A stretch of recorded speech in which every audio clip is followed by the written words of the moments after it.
Hello, everyone, and welcome back to another episode of Blue Collar D&D. Glad to have you with us, and we're actually missing a particular Moharan, but don't worry, I will be doing my best to pretend to play him very well. And it's going to also, of course, probably just go very poorly. But with that said, hello to all our viewers on YouTube, Twitch, Facebook, DLive, Trovo. Happy to see you all here. Still working on getting those perks for some of the other platforms because we have to have more viewers, I guess, and watch time to get to some of those higher tiers and some of the other platforms. So we'll get there eventually. We'll figure it all out, and we'll get that to you as soon as we figure that all out. But for now, for those of you on Twitch, you still have access to those emotes thanks to the better TTV or Twitch TTV extension, as well as the ability to affect our dice in real time via the text commands. Make sure you check out the description below. If you're watching through the Stream Elements portal, you actually will be able to see exactly what those commands are again, and see how many points or gold pieces that you earn as you keep watching. So something that helps there too. That's streamelements.com/bluecollardm. In addition, we have another weekly dice giveaway, so make sure you stick around to the break so that you can learn how to enter. And at this time, I also want to actually thank our amazing patrons on Patreon, Ceepus and Dave Platinum Dice. Thank you for being awesome patrons of ours. If you want to support us, you can actually check out the Patreon at patreon.com/bluecollardm. bluecollardm. And you also can check out the link below if you don't remember what I just said, or there's also our tipping page if you want to support that way, so there's that as well. We will not be playing next week as our friend Ashley and Juliet, her best friend, are going to be away because, and then not only that, we're actually in the process of finishing up a kind of a big project right now, so it's going to be released sometime next week as well in the coming days, so be on the lookout for that as well, but we're just going to be on a little bit of a hiatus next week. And then Ashley, is there anything that you would like to talk about at this time?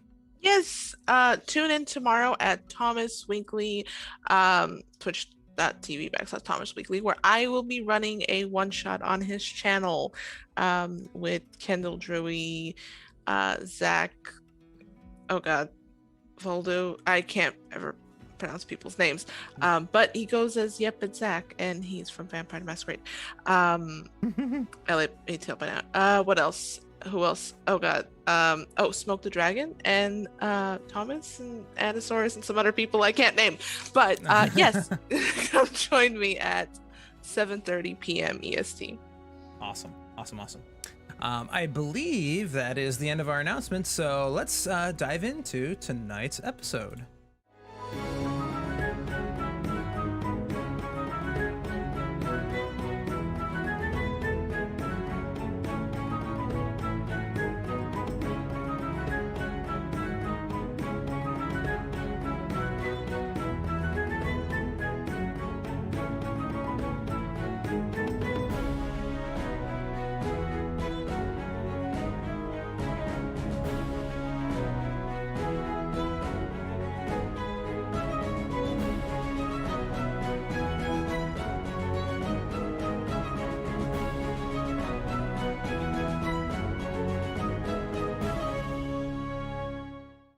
Too.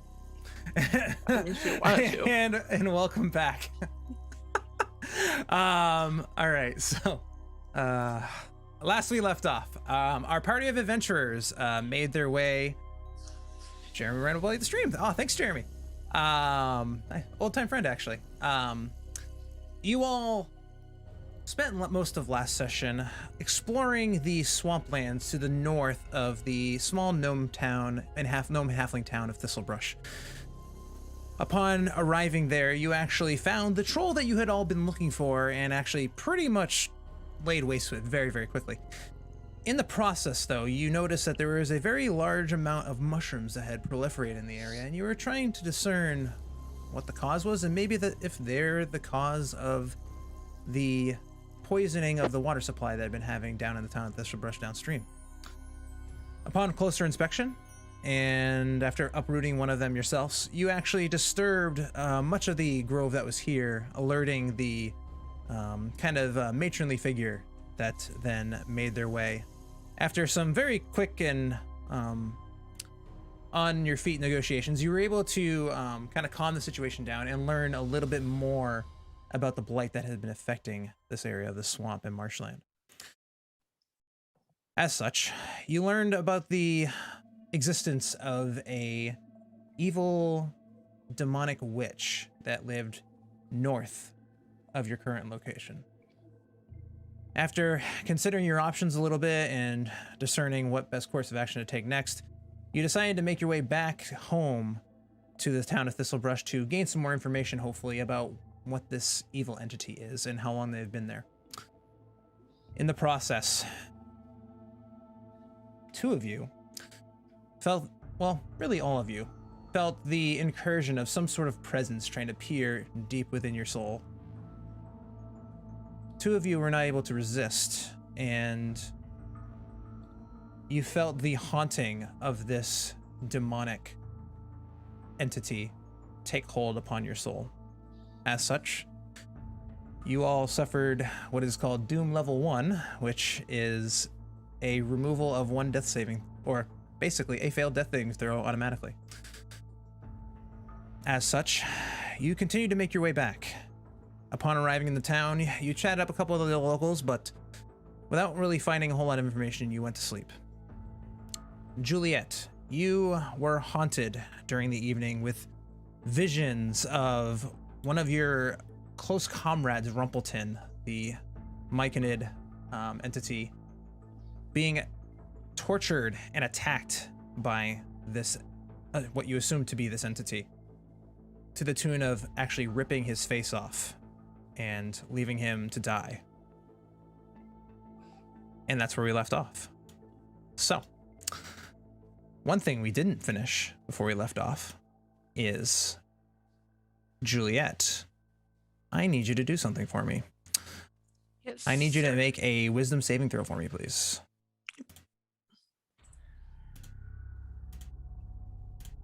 So...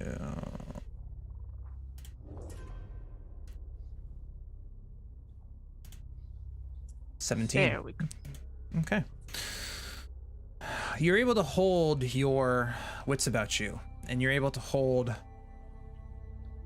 a bit of yourself before this creature is able to take hold over, completely horrifying you. With that said, however, as a result of this haunting, you do take 6 points of damage, and your HP maximum is also reduced by 6. Ooh, okay. Let's see. Do you want to do that, or do I do that? I can do that. Okay. Just make a note on your character, or on your, like on a piece of paper, that you are actually down, not like at 59 HP. You're right now, your HP max was reduced. Okay. So normally you have 65, but right now you have 59.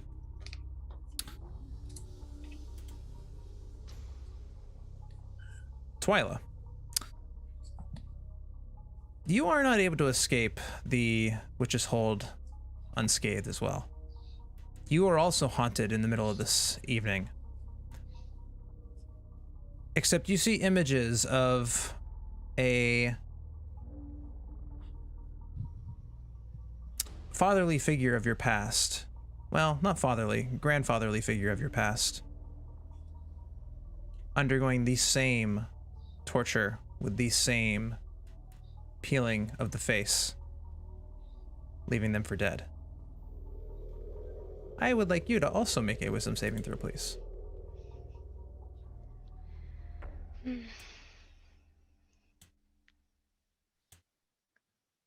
I can prompt you for that if you need to. There you That would go. be nice. Yeah, you're welcome.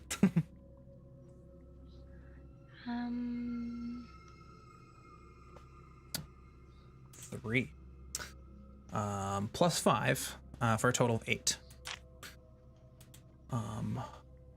Unlike Juliet, you aren't so lucky. This haunting in particular really strikes you to your core. The images of your grandfather being mutilated in this way strikes you.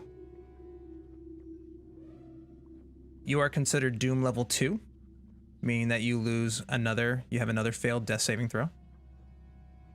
In addition, you also do take 7 points of damage, and your HP maximum is reduced by 7. So you're 51 now becomes a math. Oh, no. 44. 44. Oh no. So just make a note of that.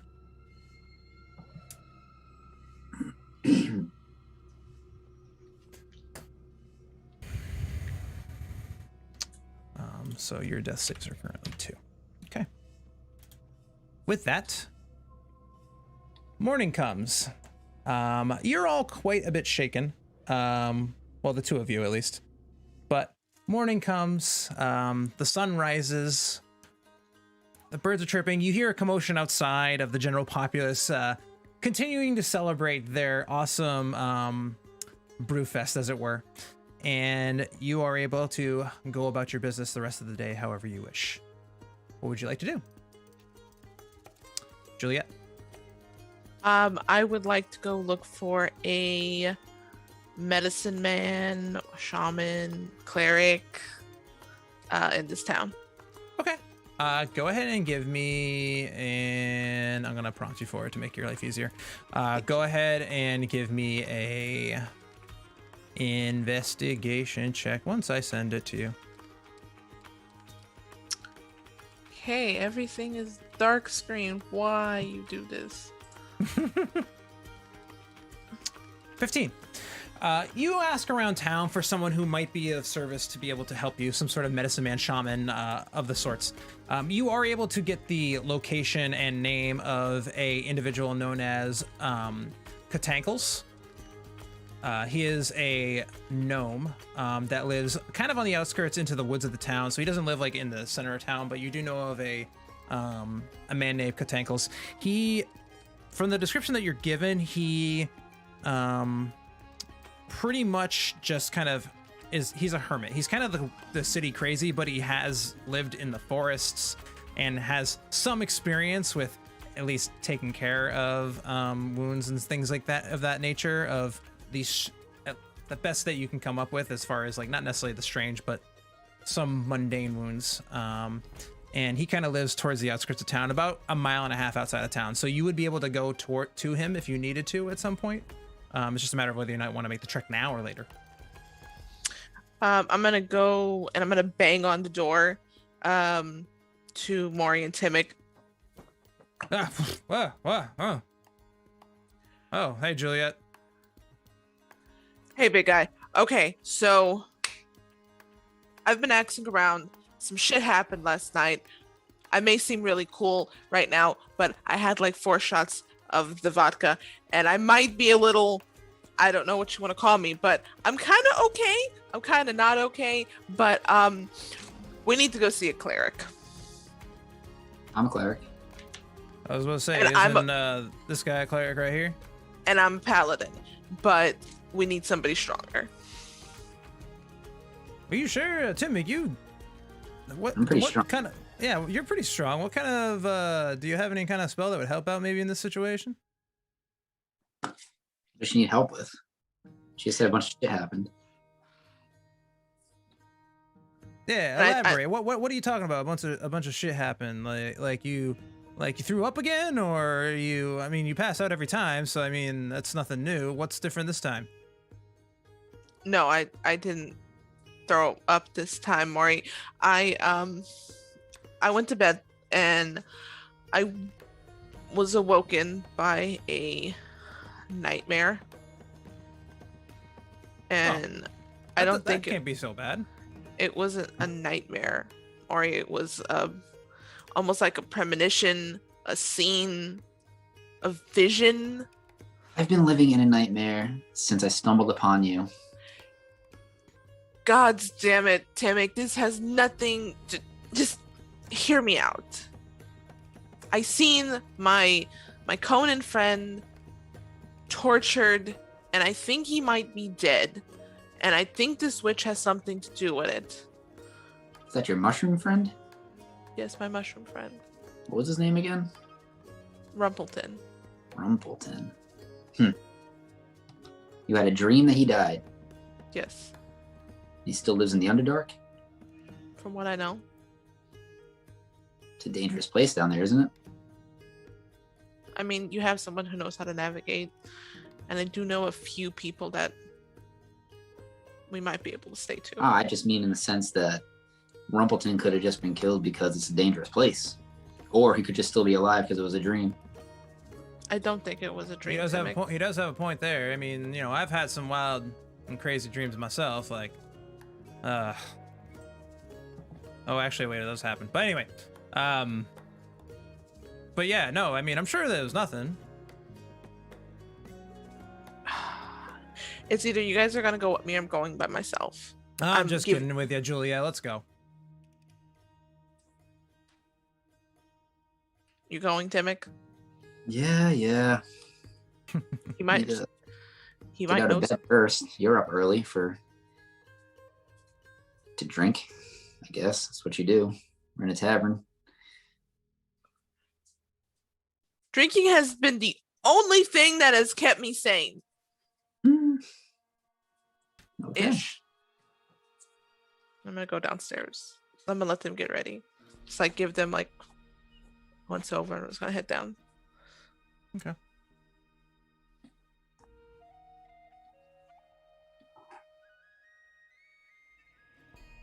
All right. I'll head on out. All right. So Find her. we're gonna say Twyla with her? I'll be going down too, like a zombie, looking over my shoulder, like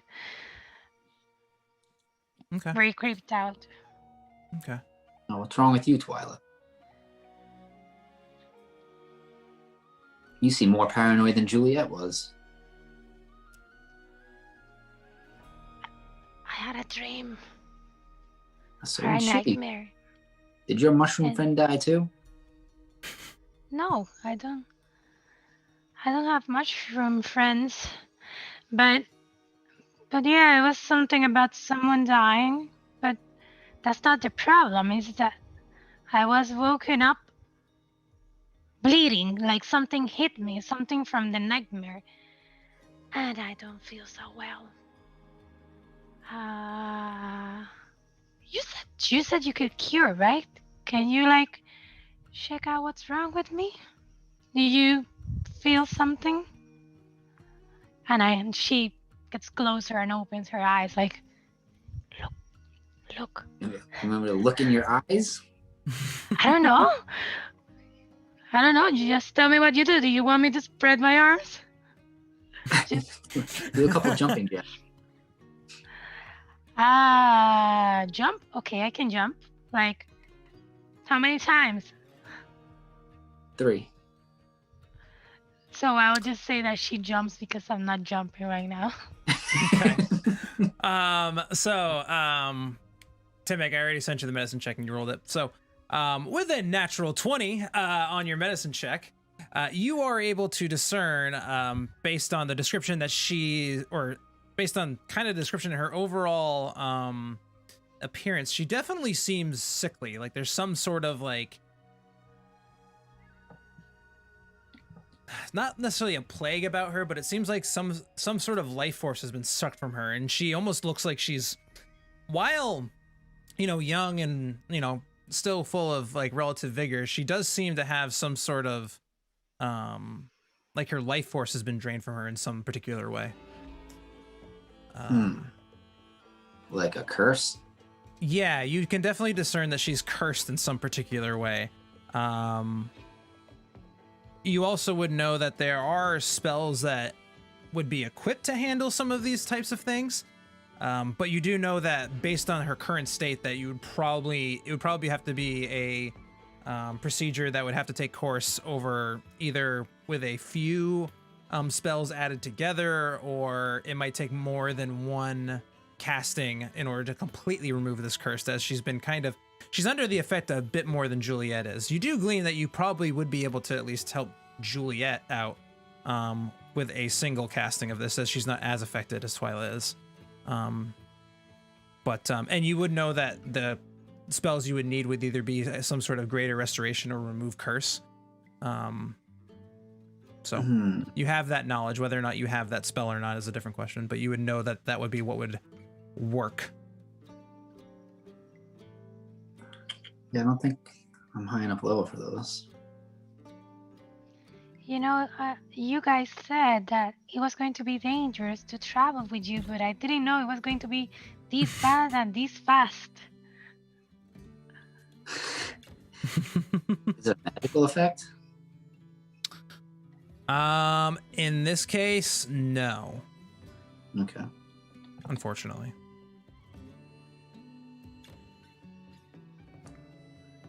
Yeah, I don't have either of those spells yet. So you guys are.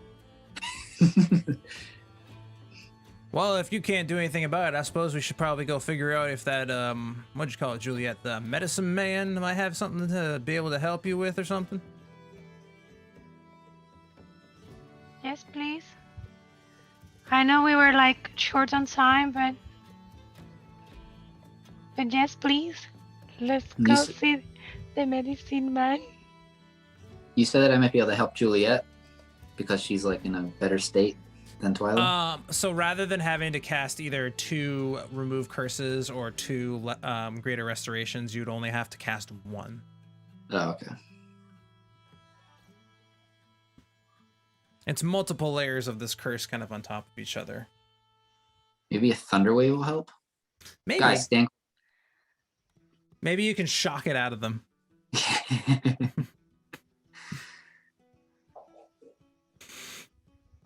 Now, Juliet, do you know where this medicine man is located? Yeah, I got his address.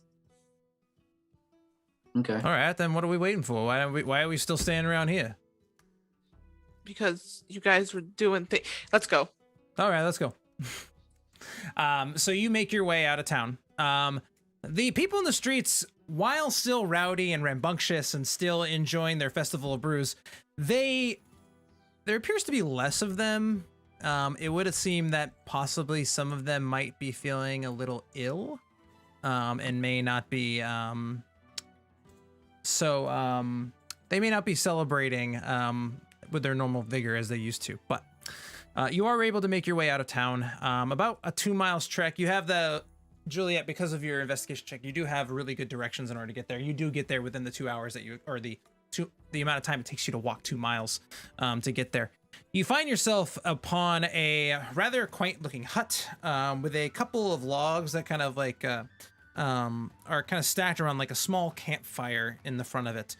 That campfire currently is out. It's just kind of a little bit of a smolder now, it being morning. You do hear a rather loud snoring coming from within this small little hut. That's kind of a makeshift ramshackle, almost kind of looking teepee to an extent. It's not very well put together.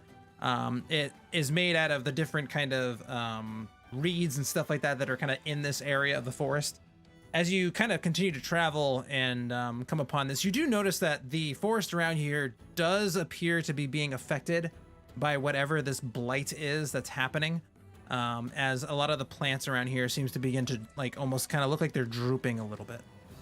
But you hear this rather loud snoring coming from within the hut, going. I knock. This is the medicine man or the witch? This is the medicine man. I know, very hard to tell, right? You continue to hear.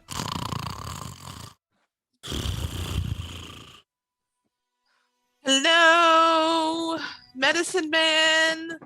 Yeah, that'll wake him up in a good mood. You begin to hear the sounds of a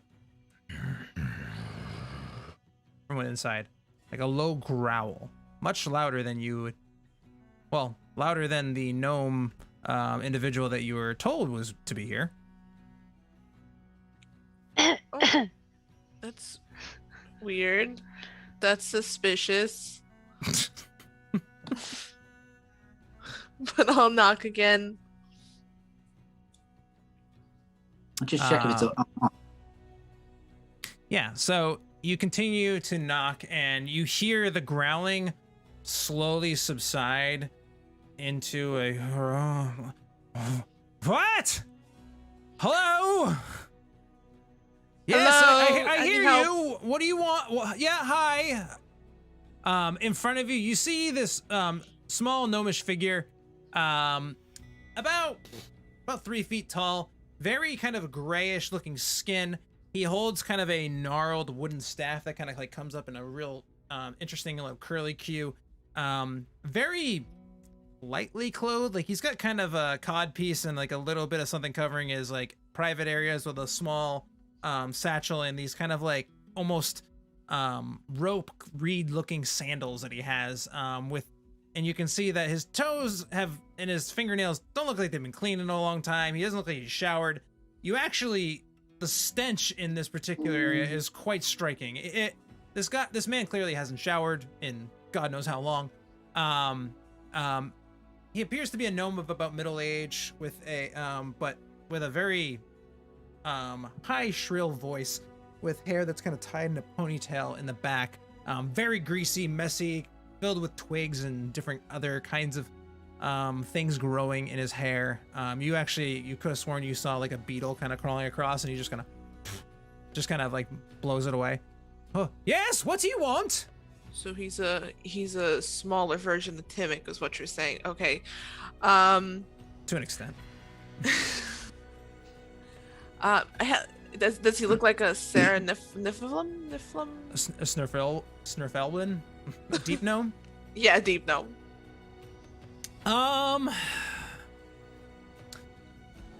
Give me... This is a fun one to figure out. Just give me a general intelligence check with advantage, which I'll send to you because I know that's hard to figure out. Because I know that things are going crazy right now. Advantage, intelligent. Oh yeah, you can just roll it twice. Yeah, just roll one more time.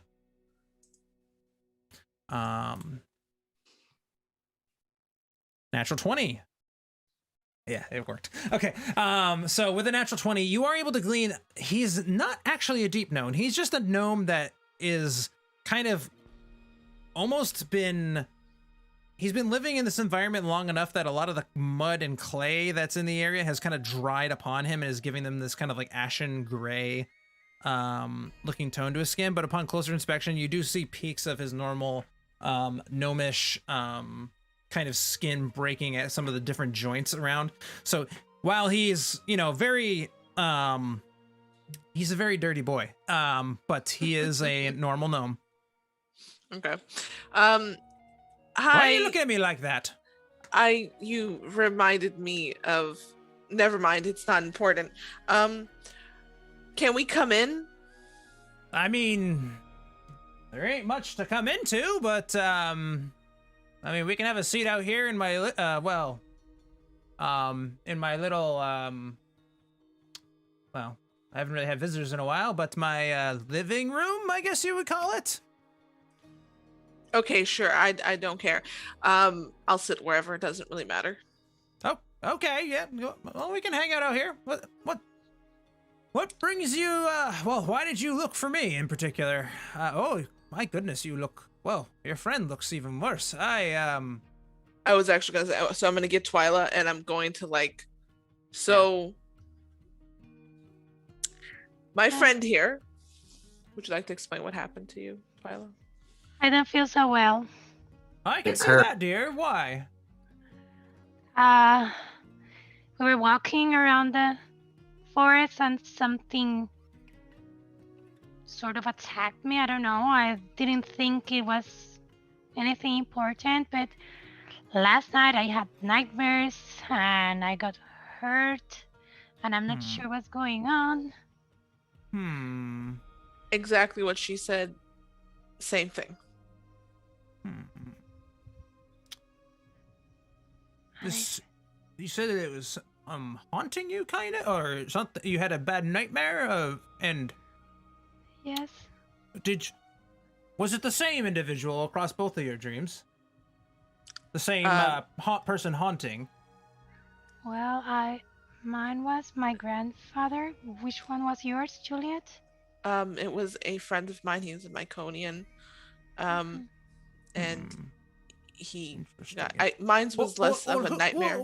What was give me the general gist of what happened, and you guys, without having to go into the big depth of explanation, you kind of all explain. It's like, oh, well, it does appear that you all are cursed in some particular way. Obviously you more so than the other one. I can probably help out a little bit, but most of my, I'd be able to give you some renewed vigor in order to be able to bring you back to at least your general vitality, but I think this this curse has got a pretty strong hold on the both of you. It's gonna take either removing it or removing the entity that gave it to you or something along those lines. Okay, well, this is my next question, Yes. sir. Have you heard of a witch? Could be demonic. We're not sure. But she lives in this general area, more, I think, north, from what the mushroom people told me. She's causing a lot of the environmental issues. The plants have told me that some strange presence has been brought forth not too long ago, but I didn't realize it reamed out or it spread out that far. Well, I mean that would explain a lot. Pardon? Oh, I turned to Timmick. I said, "Hey, Timmick, he talks to plants too. What if you think if we might trade him for you?" If you want this guy, he's a little bit dirtier than me. He has bugs instead of a bird. But yeah. But yeah, he probably won't make fun of you either. This is true. Perks. Go on, sir. Excuse me, medicine guy. Oh, potatoes. Oh, botanicals. Can someone be cursed twice, like with two different curses? Not necessarily two different curses, but I mean, technically, yes. But it seems like that your particular plight is more of a, more advanced, as if this individual has a greater hold on you in particular for some whatever reason. I'm not 100% sure. Well, Usually either- sometimes those strong of will can resist, but sometimes no matter how strong of will you are, it can overtake you regardless. Is there any way to minimize it for a while? Well, like I said, I think I can take away some of the things that are plaguing you. However, I'm not going to be able to remove the curse entirely. I'd be able to hopefully give you back some of your renewed vigor you have normally, but I don't think I'd be able to necessarily remove it for you. That's okay. Okay. That's better than nothing. Okay. So, All right. Well, that being so, I need you all to kind of, the dragon guy and, Timmick, you all can you can do whatever you want. The two of you stay here. I'll be right back. And, you see him just kind of like, you see as he kind of begins to walk off, he begins to walk off towards the woods a little bit. And as he does, you slowly see him start to morph and change and grow in size. And he actually, a very similar phenomenon you've seen Timmick do. He actually wild shapes into a direwolf and begins to run off into the woods. Did he just leave us? I think he did. And I just turn around on the floor. I use prestidigitation to clean a bit an area. You can sit here if you want, Juliet. No, I'm just gonna stand. Hey, Maury, can you give me the vodka? Are you going to drink? Yes. No. I don't know if that's a great I don't know if that's a great idea. I mean, if this particular medicine he's gonna make for you, hopefully it doesn't mess with what you're trying to do there. Fine. I guess you're right. It was a good idea, you know. When you mentioned it, I was like, that's a good idea, I think. But, Right? okay. Well, I'll have it handy in case it's if there needs to be any cleansing or something like that. But let's see what the man wants to do first. You know, if I die, I don't even have a will to give. I don't even have a message for you to deliver. I haven't thought about dying so soon. I guess No. I'll. You're not gonna die, Twyla. As you You'll be say okay. that, about after 10 minutes go by, and after you say that, you eventually do see a familiar-looking direwolf begin to return. You notice, what you noticed as he went out, he's kind of almost got like a kind of a like white patch over one side of his eye, and that kind of like trails off down his back in between his shoulder, the shoulder blades of the direwolf form. That kind of trails off there, and you see this same direwolf return. As it begins to approach the camp, you do see that it's got clutching in its mouth a couple of different mushrooms and reeds within its mouth. And as it begins to shape change, you notice that the gnomish form actually then has them in his mouth, and he takes them and he's like, "Oh yes, this will do it." Oh, hold on, and he kind of points at the fire really quick, and you see kind of a small little flame just kind of, and you see like a small little fire begin to brew, and he begins to take out a pot and kind of set up almost like a small little cooking fire, and begins to mix up some sort of concoction. He goes, "Now, I need you all to stay here. Again, you two, do whatever the hell you want. But the two of you need to stay here. I don't need you. You're not going to eat this thing by any means. You need to be within a certain aroma of it in order to be able for it to take effect. You have to inhale it, if that makes sense. And it should give you a little bit of renewed vitality to help you on your wherever you decide to go next, whether it be to go after this entity or find a way to cure it, or at least this will hopefully prolong your life a little bit." So, and he begins to kind of cook up whatever this concoction is. The aroma, if you care to stay around to smell it, is a very pungent, it's kind of off-putting, almost a sulfurous kind of like egg smell. Juliet, you recognize that some of the mushrooms are kind of familiar to you, but you know them more to be things that would typically explode under normal circumstances. They're kind of like the fire torch mushrooms that would normally kind of explode in the Underdark, but for whatever reason they've made their way into this concoction that he's made. But they don't explode.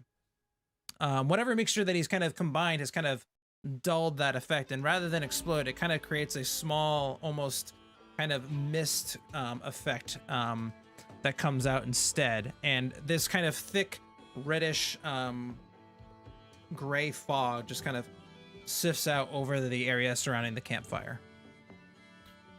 Now, you need to inhale it and hold it in your lungs for 30 seconds for this to take effect. Oh, good job. All right, and you too. Okay. 10 seconds go by.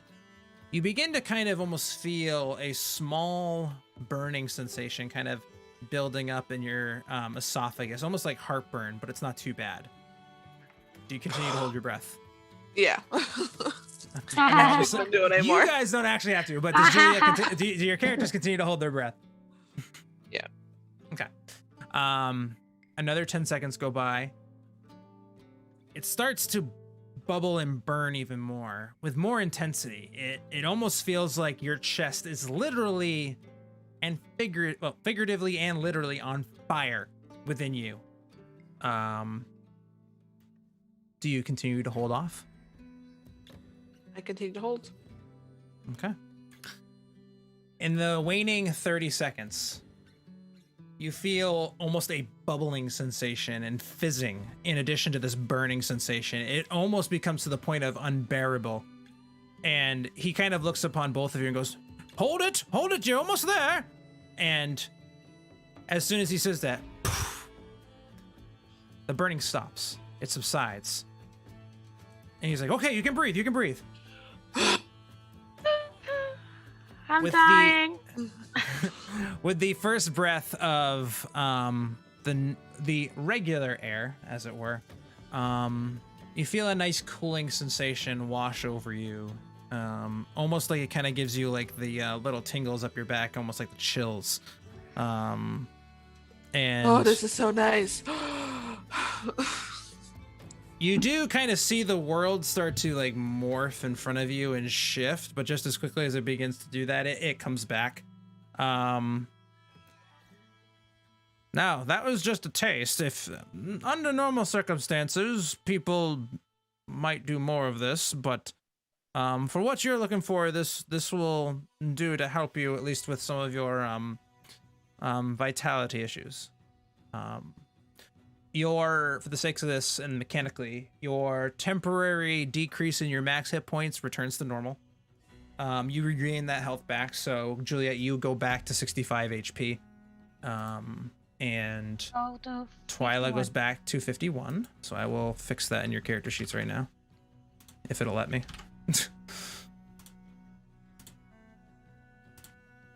Not mine.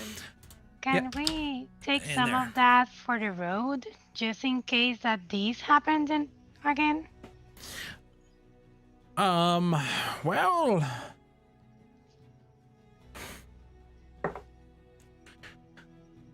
yeah, as you say that, he kind of looks down at the pot that he has left, and most of it's kind of already burned away within it. He goes, well, I'd have to go out and gather up more, but that was the last of what I found in the little grove that I could find the torch bloom. Okay. Oh, he said something about ending the curse somehow, right? How was it? Oh yes, you can of course end a curse. I mean, it's, requires a lot more advanced magics and eliminating the individual and that in particular that gave you the curse is another way of getting around it. Or you can just ask them politely to stop. That could always work. I mean, I look at Juliet. What? Why are you looking at me? I don't know, I'm the new one. What do you think we should do? Oh, okay. So, sir, where yes. have you seen anything? I assume you're a druid, correct? Yes, of course. I've been living out here for quite a while. But how far is your family from where you live at? Oh, about 2 miles. I'm just kidding with you. I most of my family's dead, actually. Most. Nice. I have a distant relative that lives in Facoris. It's another continent a ways away, but she's a little crazy. She's great. Oh, okay. Yeah. Oh. Yeah, real whack job. Must be a shame.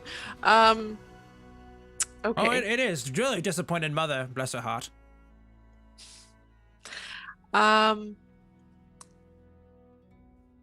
So how can we find this witch? Well, what information do you have? The plants only tell me that something bad's going down. I don't really know. Well, from what we've learned, she's staying by a tunnel, one of the tunnels to the Underdark, I'm sorry. Okay. She's in a hut. She's north of here. She's a real nasty bitch.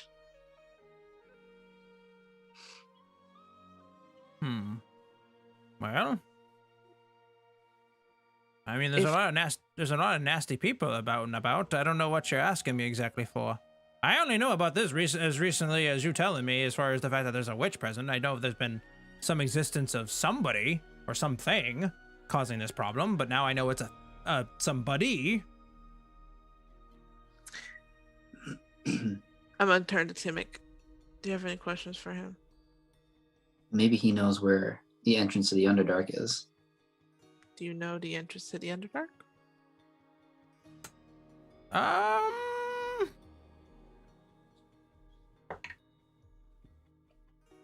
I mean, it's quite a ways deep into the marshlands and the swamp north of here, almost to the banks of the lake, of Dreadmire Lake. But of course, I know it's the by Dreadmire.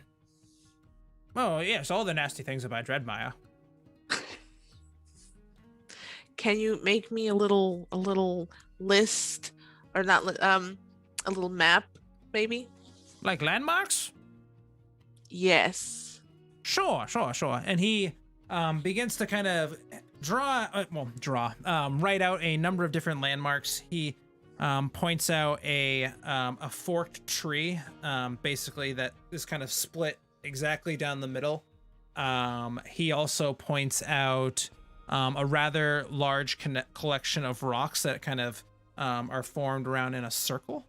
And then from there, you want to go and turn a little bit due north west. And you'll eventually find a very large, well, it's a hole in the ground, I guess. It's been there for a while. No one really knows. I mean, it's there. I mean, nobody dare go down it. It's dangerous down there. Do we get everything that we need? The witch is at the end of the Underdark. He knows where that is. Thank you, sir. You have been very helpful. Oh, well, of course.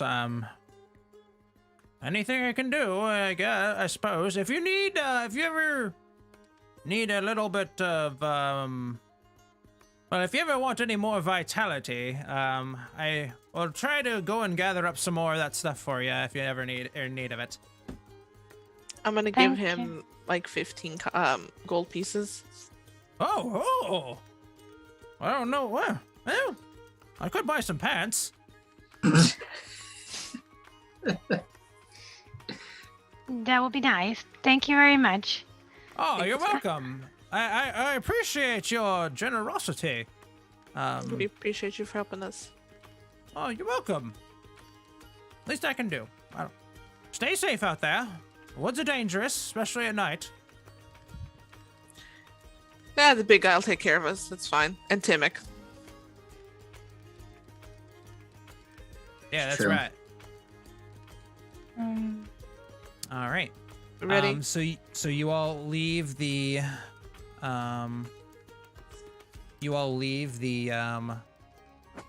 Botankles' hut, and would you like to follow his directions, or do you want to kind of go off in a different path? I'm gonna turn around. We have a general idea of where she's at. You guys want to just end this shit now? I guess. Is there anything she would like to do instead, Timmick?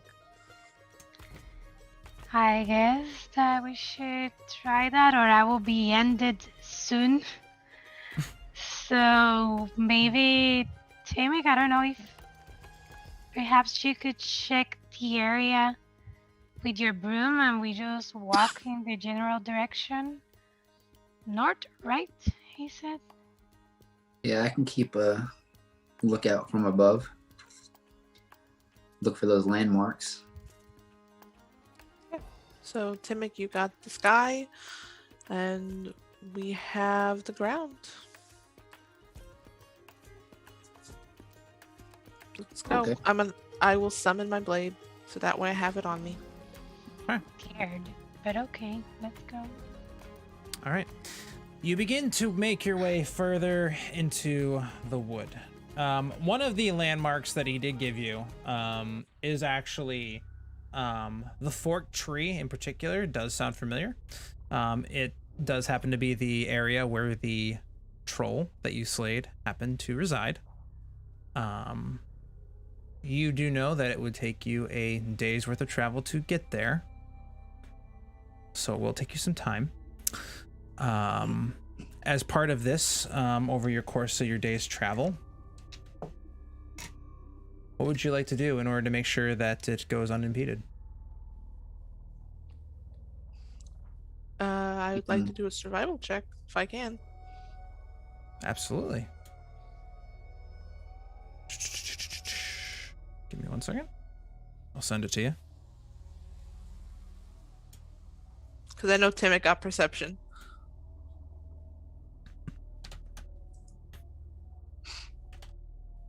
A solid 8. Okay. Yeah, Timmick, you go ahead and roll perception for it, because we know you're going to be flying the skies. Beautiful. A nice 25.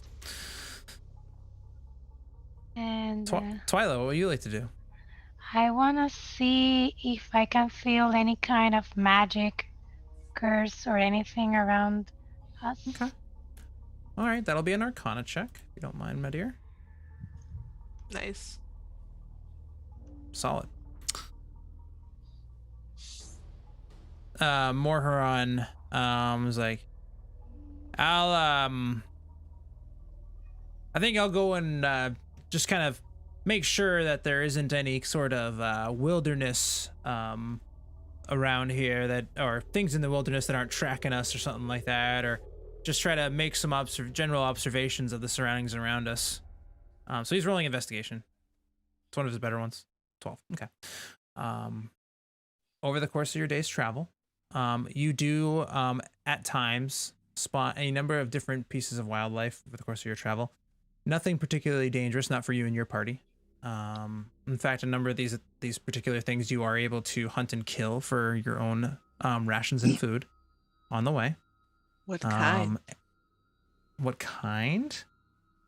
Various different types. So you do find some deer and stuff like that. Keep in mind that this isn't all marshland or all swamp and marshland until you get kind of closer to the troll's hut. So you do find what you would traditionally find in the woods. So you do find some deer. You do avoid an owl bear on your trek during the course of that time. As Morharon just kind of like, I don't really, the last time didn't, let's just stick to our task at hand here. And you are able to, sure, there's bunny wabbits, and you are able to make your way back to a mushroom grove that has developed quite a bit since you all were last here. You see that a number of the kind of sproutlings have kind of developed into larger, but still not have not uprooted and have been able to walk around, but they have grown a significant amount in the time that you've been gone. Pardon? Oh. Okay.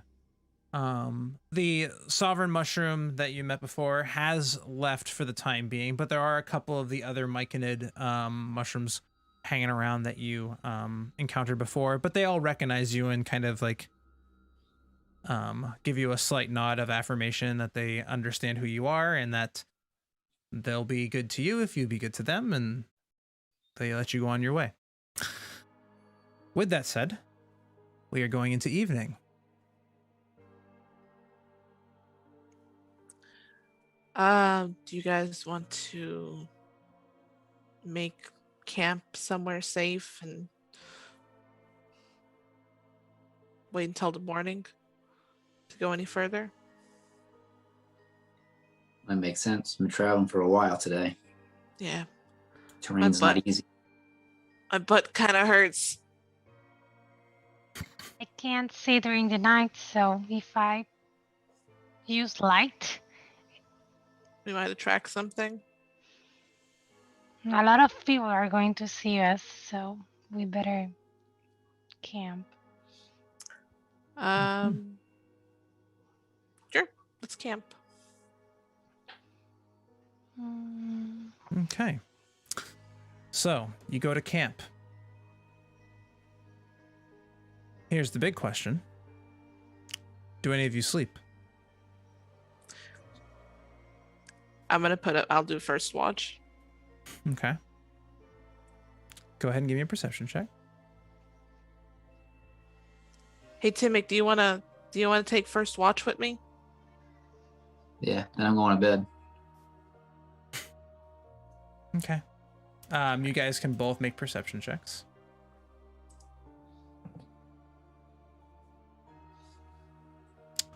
Excellent. So with a 20 and a 14, you are able to keep your eyes out on the dim darkness that is here. You both do have dark vision, but even in this darkness, you're only able to see it as dim light, and you are able to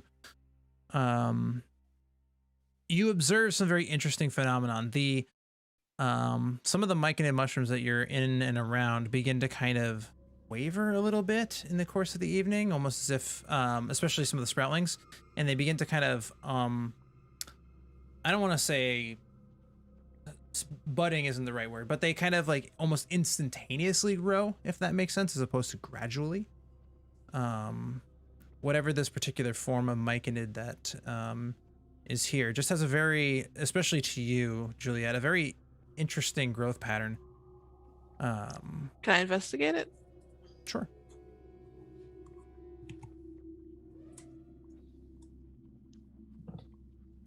Where is the... There we go. Ooh. Seems very strange. With that natural one, it's very... It's kind of hard to read. It's abnormal, but you're not really quite entirely sure why. It just seems that this particular form of myconid just kind of almost has some sort of growth that's different than the others. Timmick, go ahead and give me another perception check. 15. Yeah, no, everything's fine. It's quite weird out here right now. It's weird out here all the time. I haven't had a good sense of this place since we first killed that troll. It's uncomfortable. It's eerie. I'm more of a wood dwarf. I don't like this marshland. I don't like this nonsense. I don't like this marshland either. It's kind of yucky. Plus the mosquitoes. I'm not used to those. I know. I've been slapping myself silly for the past hour. Oh. I just cast a little spell on me. You leave me alone. What? You hiding bug like spell spray away from me? Yeah. It's fine. Oh, fine, Dad.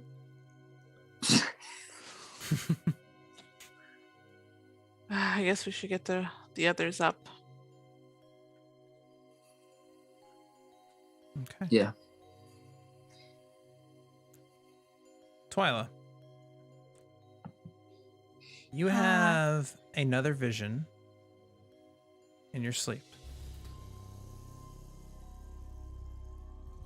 This individual that you've seen before, or at least the silhouette of, these long, gnarled fingers, this kind of crazy, wavy, almost tentacle-like hair, is standing over another figure that you recognize. Someone that you had only left as of recently.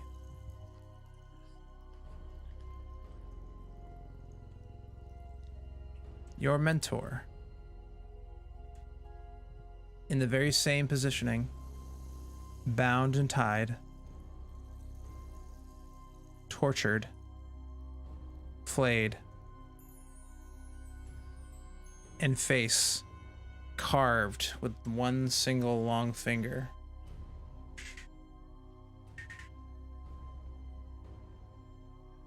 And then whoosh, ripped off.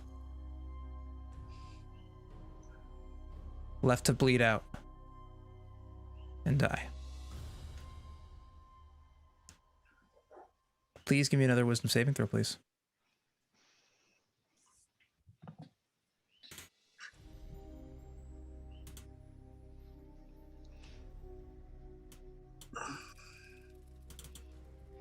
Oh, come on, let me roll that for you. What's going on? Ah, there it is. I'll send it to you. Hold on.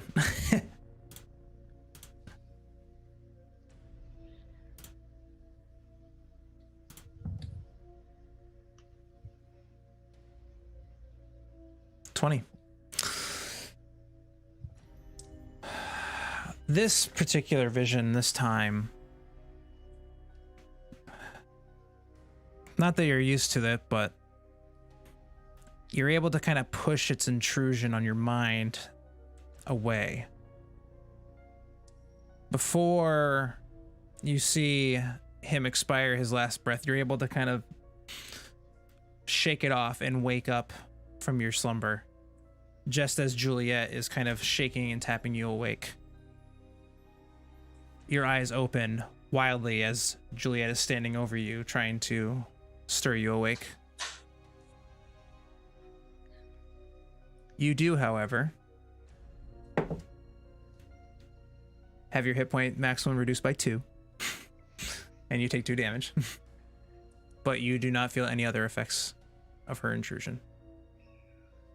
And I wake up like, stop it! Stop it! I'm not doing nothing. I was just getting you up. It's your turn. You okay? Oh, is it dreams? Is it dreams? Are you sure you want to sleep? If I I don't, do. if I don't sleep, we'll get a level of exhaustion.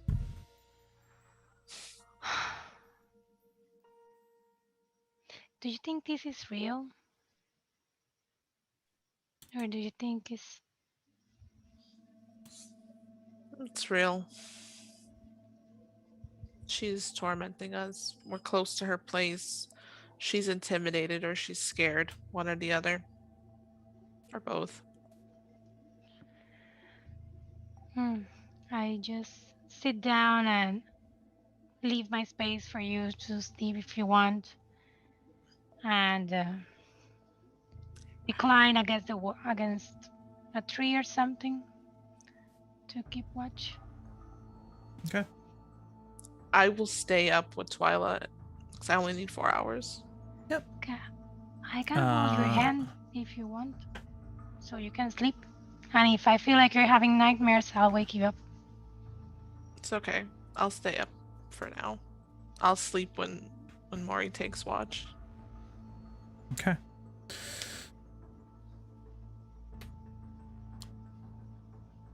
Twyla.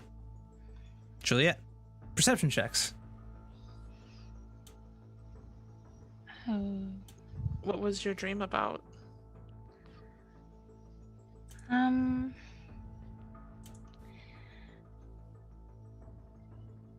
Something was hurting my mentor. It's this shadow with long fingers, and I don't know, the hair was waving as if it were alive. But that's just a nightmare I've had, not so often, but a few times. That's why, I don't know, sometimes I feel like stuff is following me, but now I feel like I have more than one something following me, and the medicine man said that we could be cursed by more than one thing, so maybe I'm lucky. I'm sorry that you have to go through all this. But I don't think I think that maybe what you say is true, that the witch, well, if we are thinking that this is the witch, he's scared and he's doing this, but I just hope that that is not happening. My mentor, I don't think my mentor will fall like that. If they trained you, then they're stronger than what you think they are. Maybe it's just I had a similar vision, and it could just be them trying to just get in our minds. They want to know our deepest, darkest secrets to think they have something over us.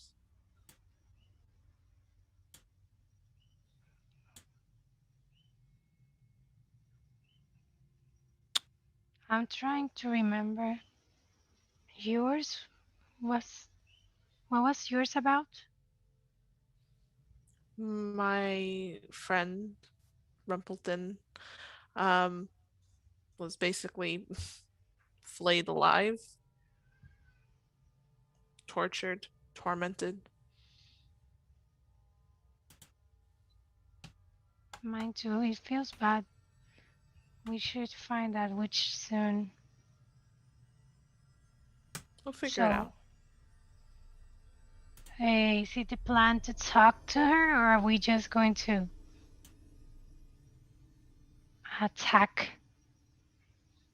How I feel, I just want to throw a couple of cones of fire on her and call it a day. But maybe talking would be at least get some understanding of why she's here, what she wants. Do you think she's like the Myconids, that she just needs help or something? Maybe. That would be crazy. Us helping the witch that's poisoning the town and making us have nightmares? Anything could happen, but chances are we're gonna have to try to either kill her or I don't know. I don't know yet. That's okay. You should sleep now. You okay? Yeah. I'll stay awake here. So that way I won't have more nightmares. I feel like I rested quite a bit. Yep. I'll stay with Mori. Then I will see you in the morning. Mm-hmm. Okay. The rest of your watch goes unimpeded. You rustle up more Huron. Timic. Yep. Can I get a wisdom saving throw, sir?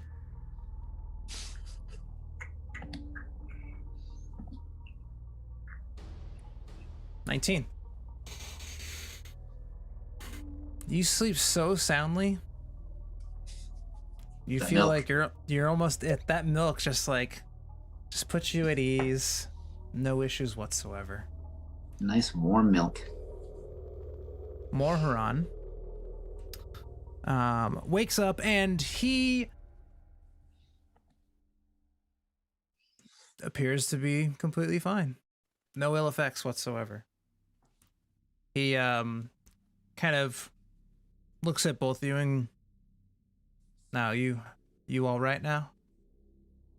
You all I know are you okay to sleep there, Juliet? Are you feel all right and you feel up to this? Yeah, I'm gonna get some rest. Okay. Twilight, you're doing okay? All right. Yeah. Okay. I'll make sure I'll if it's something around here, I'll stop it. Just save Timic. Oh, he doesn't need my help, but okay. So he goes ahead and takes watch. Juliet, I think you know what I need. Yep. Let's see. There we go. Wisdom saving throw. An 11. Oof.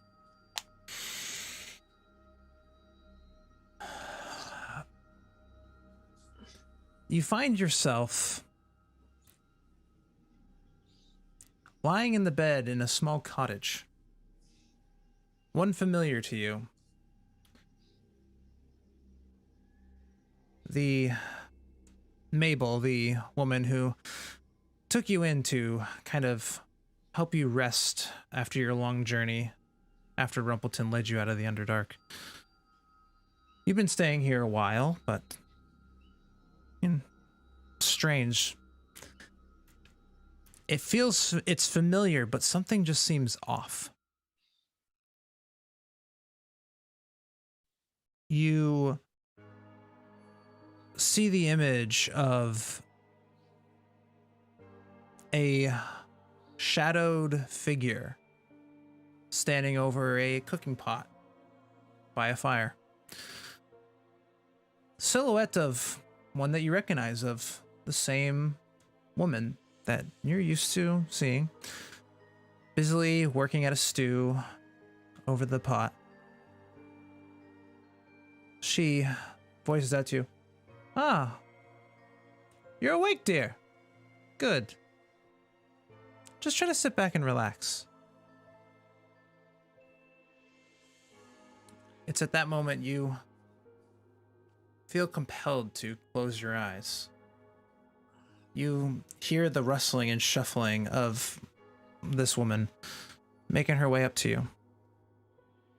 You open your eyes and you see her face, kind of peeking her way out of the shadowed light here in this kind of dawn-esque kind of still dark but coming to morning.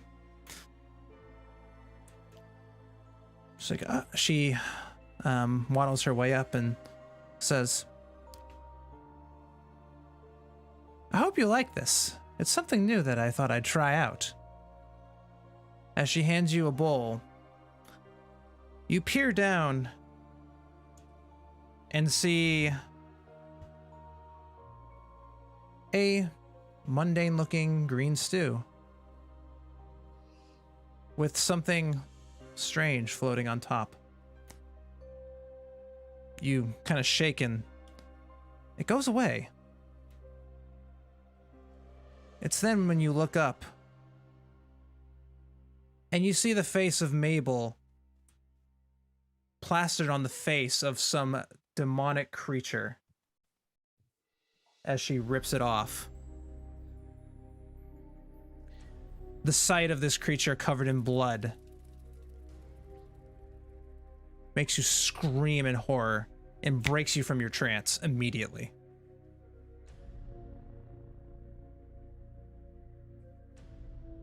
You do lose a death save, and your hit point max is reduced by 7. Damn it. Okay. Woof. Oof. Bring you to 58. Okay.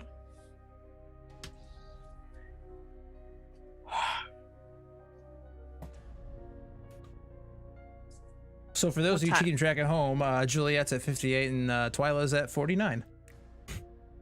What time is it right now? Oddly enough, the same exact time in your dream. The sun is just beginning to peer over the horizon. You are back in your original location. You're no longer in this weird small cottage. You're back with your friends in this grove, but very shaken by what just transpired. Maury, give me the vodka. Now. Is Just- everything all right? Nope. You don't look so. Okay. He just hands it over to you. I just take like one drink. Thank you. Okay. This is why I'm just Juliet's gonna be. This is why Juliet will be an alcoholic. Yeah. Is it the nightmares again, Juliet? This Yes. fucking bitch. There is no talking to her. I'm going to set her goddamn hut on fire. Well, let's go do it then. Let's go. Yes. How'd you- Let's go to a break. How did The secret code word for tonight is going to be nightmare. Put nightmare into the chat, all one word, for a chance to win those free dice, and we'll see you in a bit. And welcome back, everybody. So the winner of the dice giveaway is Lunatic Design. Lunatic Design, please check your DMs here on Twitch, or at least on Twitch. I know everyone else on the other platforms had a chance, but the Lunatic Design on Twitch, you won the dice giveaway. Make sure you check your DMs so that way we can send you your free dice. With that said, I think we need to get back into the correct mood here for what this particular scenario entails. So, you all wake up from your evening's rest here in the Fungal Grove. What would you like to do? How does everyone sleep? I slept like a baby. Yeah, course you did, it's Timmy. I felt pretty good too. It was you know, obviously a little scary, but oof. You don't look so hot. You all right? No. I'm not. I think it's fucking with my dreams. And it's really causing me some issues. Nothing new there, right? Let's find this bitch. Yeah, hopefully that'll end this. Yeah. Hopefully it's actually her even doing this curse. It's definitely her. It has to be. If not, then we figure out who it is and we kill them too. That sounds like a solid plan. I like it. It's gonna hack and slash our way until something gets better. No, that I don't like. That sounds dangerous. But okay, let's see.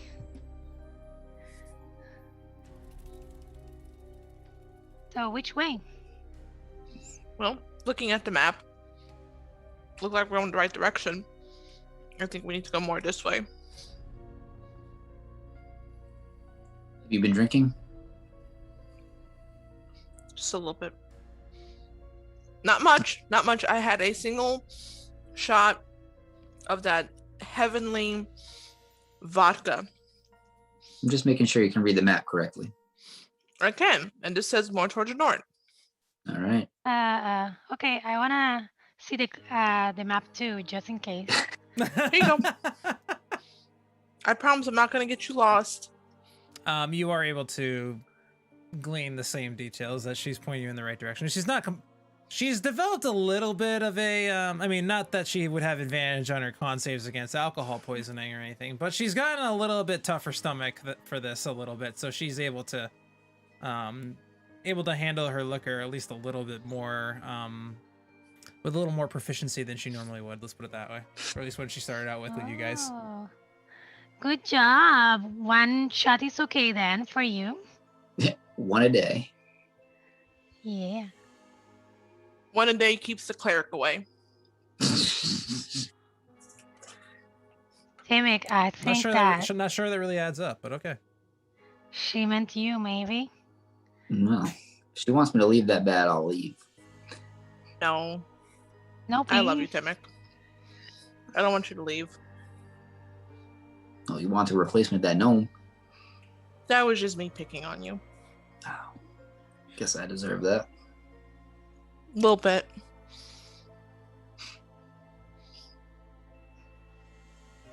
Ready? Okay. Yeah. Let's go, big guy. All right, let's go. I want to get this over with faster than a insert catchphrase here. Just don't. I didn't. That's why I didn't try. I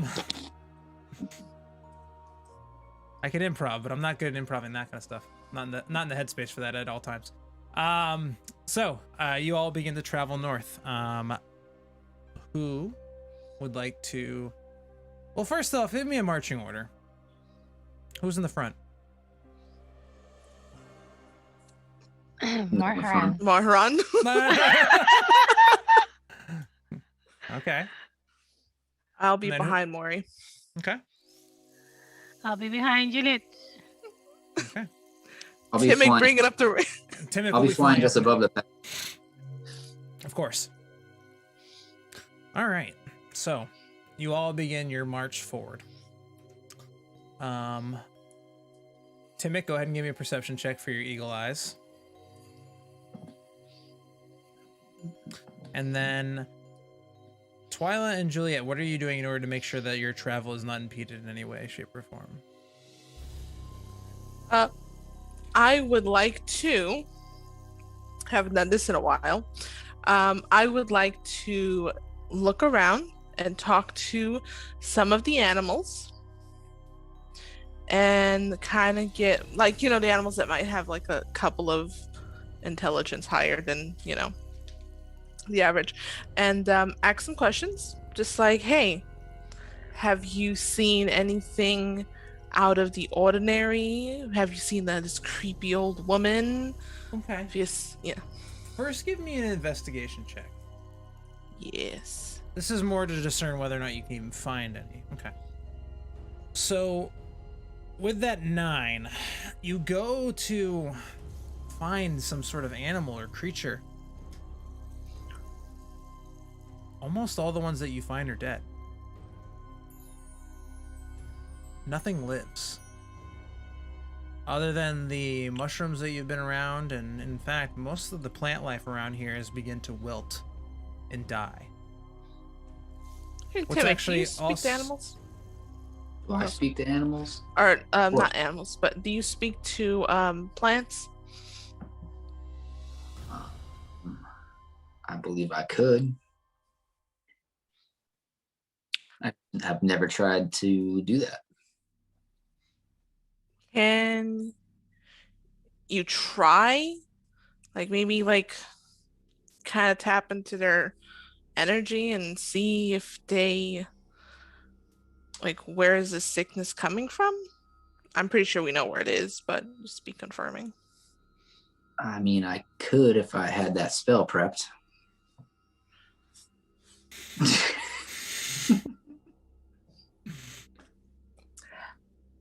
So you think really long and hard about it, and you're just like, I knew I forgot about something before we left this morning.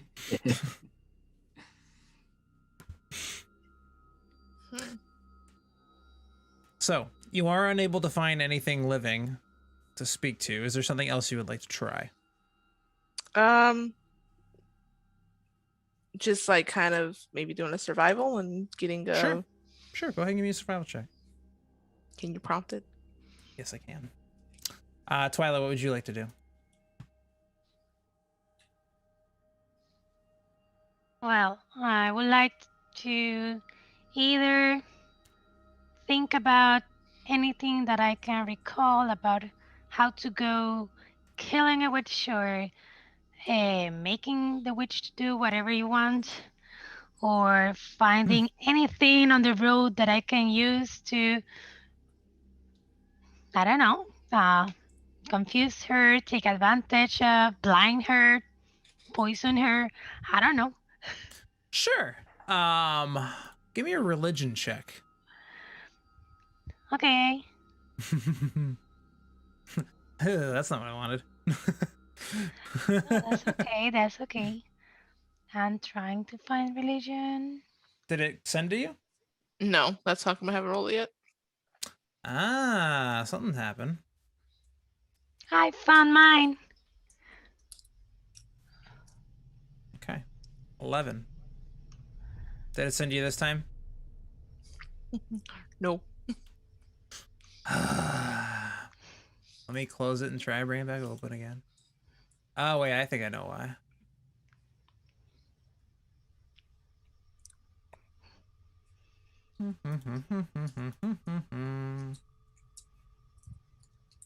Now did If it you go? want.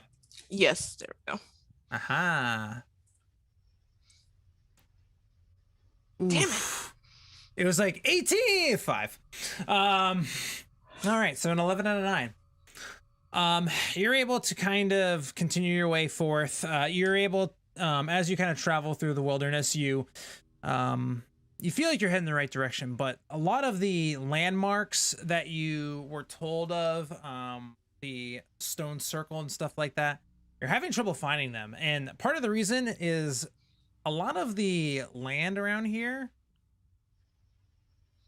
has been almost completely waterlogged, to the point where it's not like you're walking in water, but like you're walking on a very thick sludge of just what used to be organic matter. And it's very difficult to get through this terrain.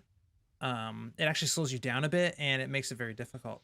Twilight, you witches aren't really your forte. You tried to think on them a little bit based on some of the stuff that you remember from the library a bit.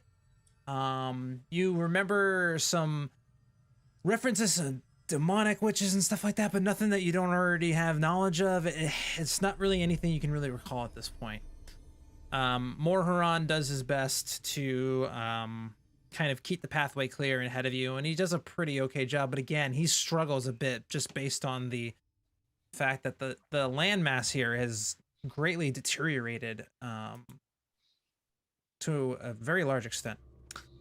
Timmick, you flying up in the air, you kind of observe out, and you don't really see anything in the immediate vicinity of you. However,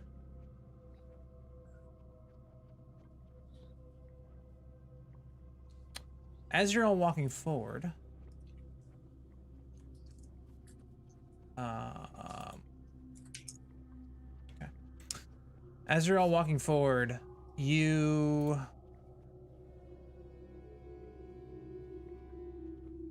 enter an area where the muck and sludge gets much denser, and it gets much worse.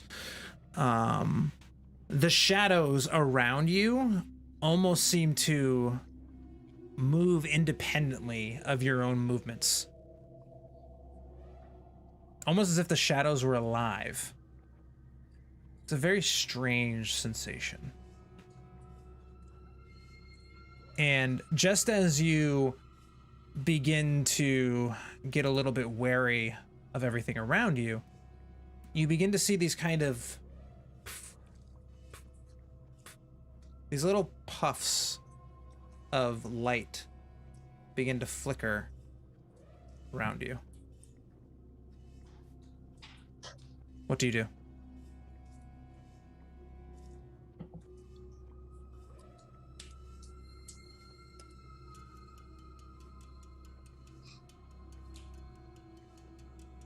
Do I see them from up above? You do. You see the down below you, Timmy. You see these little like, almost these like glowing yellow orbs just kind of begin to kind of float in space and kind of almost shift, and then they just kind of continue to float around. But they're all kind of slowly drifting towards your party members.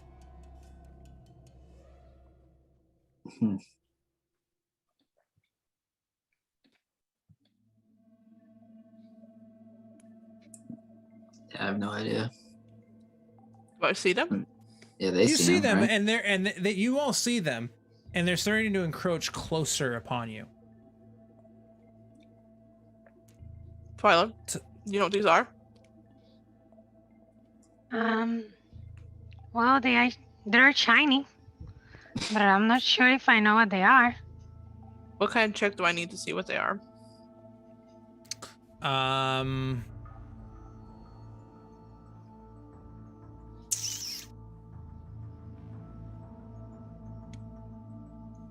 Give me a wisdom check.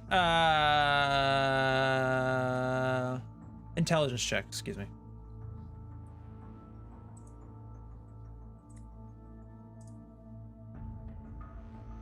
Natural 20. These are Willow Wisps that are encroaching in upon you. And they are now within 5 feet of you. And they're starting to pulsate and glow next to you as they get closer and closer to you and Twyla. Come on, Twyla. Let's back away from these things. They're nasty. They're Willow Wisps. As you back up, Juliet, coming out of the muck, you see, or you don't see, you feel a skeletal hand grab onto your ankle and begin to try to pull you down with it. I need you all to roll initiative. I was gonna grab you, like, oh no, Juliet, don't go to the Underdark. Okay.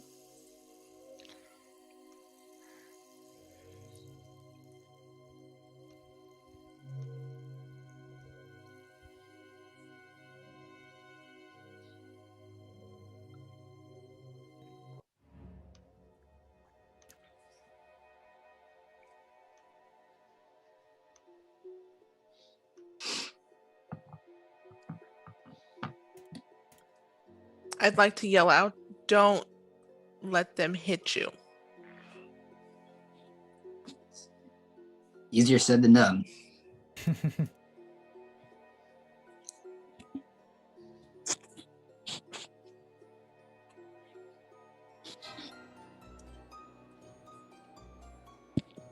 Okay.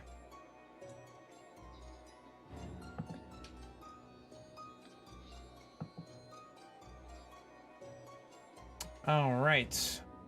We come upon the first Willow Wisp. Oh, that's weird. It's not doing what I thought it would do. But let's go over to the virtual tabletop scene. Not loading. Oh, it's not? Oh, you guys still haven't moved yet. I got a gray screen on here. Awesome. Sweet. Mine's So it's happening. It's happening. Slowly but surely, you guys will be moved over. I swear.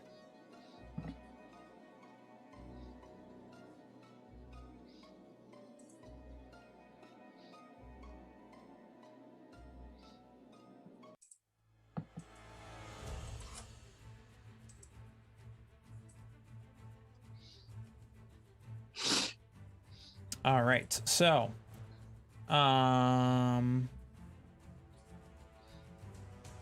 Juliet, or not Juliet, Twyla, this Will-O-Wisp is right up on top of you, and it is going to be attacking you first. With its shock attack. Can I use shield? You can. What is your armor class normally? 14. 14. That brings it. Yeah, you can definitely do that. So, as this creature comes up, it actually rolls a 15 to hit. You see this shock wave kind of come at you as it begins to charge, and goes in. A streak of lightning comes out at you, but you're able to throw up your shield. So your armor class for the rest of the round until your turn is 19, just so you know. So keep that in mind and remind me as we're going through this. Okay. Okay. That's going to end its turn, bringing us to another one of these creatures kind of comes and crawls its way out of the muck and begins to swarm your party. Yeah, so it's going to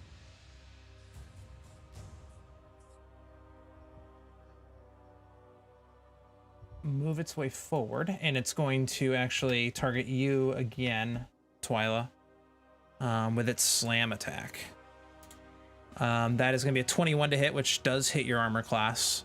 And as it comes in, you see this kind of skeletal form just kind of come in and slam you with its arms, dealing 13 damage to you, which has already been taken on your character sheet. Ending its turn. Brings us to Timic. Yeah, I still can't see anything. Of course. Everybody but JD is over here. Of course. So right now you're currently flying above everybody. You're within reach because you're flying to do whatever you want. To give you an idea. It's just loading right now. Okay. Hey, there's your mouse. Kind of. It's still just gray, foggy, with face things on it.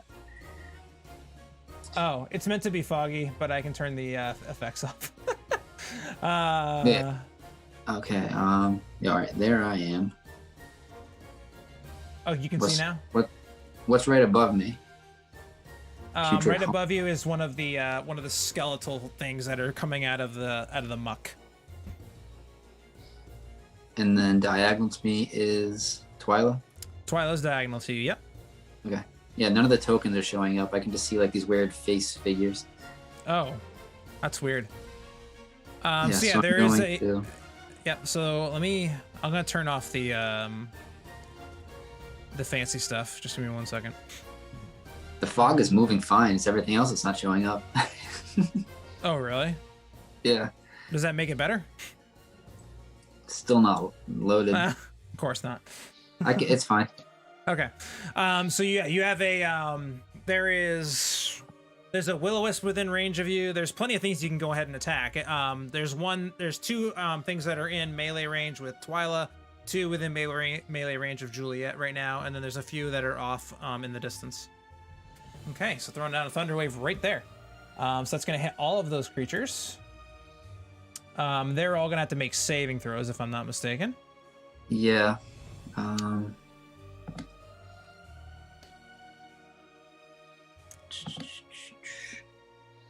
Is a Constitution saving throw. Okay. Okay, that is a fail. A fail. And a natural 1 fail. All right. That is the worst. Oof. Wow. So that was 7 damage. Okay. Let me just check a couple things here. Okay. So you deal 7 damage to a number of these things. The Will-O-Wisp, however, you do the thunder damage, and it almost kind of just seems to fly right through it. Oh, yeah, that would do it. Of course, sending them to the wrong side.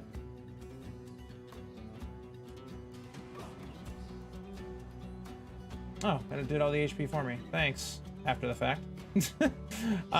And everything is pushed 10 feet away. Okay. And everything is pushed 10 feet away. All right, so this guy goes... We'll put him there. Put him there. Put him there. Okay. And I will fly up 15 feet. Okay. Wonderful. All right. Ending your turn is going to bring us to this guy over here on this end. For whatever reason, the turn marker isn't working. I think something might have happened to it, but I'll figure that out the next time. He is going to make his move in on Morharon. And target him with a slam attack. And that's a natural 1, so that's not going to work. So he goes to go in and to kind of whack over at Morharon, and Morharon just goes, "What are you doing there, buddy?" And just knocks him back. Ending his turn, or ending its turn, I should say. That's going to bring us to the Will-O-Wisp in front of you, Juliet. It is going to reach out to you and attack you with its shock ability. Mm-hmm. And that's a 4 to hit, so that's going to miss. So you just see this kind of lightning bolt just kind of surge off from it, but you're able to kind of dodge out of the way and take no damage. In fact, actually, it hits the guy behind him, and he ends up taking 8 points of damage from the shock. Which, for whatever reason, didn't... There it is. Okay, good. All right. Ending its turn. Juliet, your turn. Okay.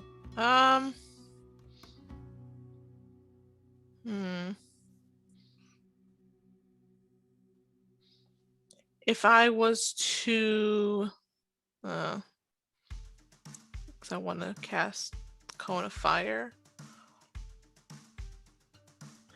No, that won't be as smart. Okay, I'm gonna use Toll the Dead on the Will-O-Wisp in front of me.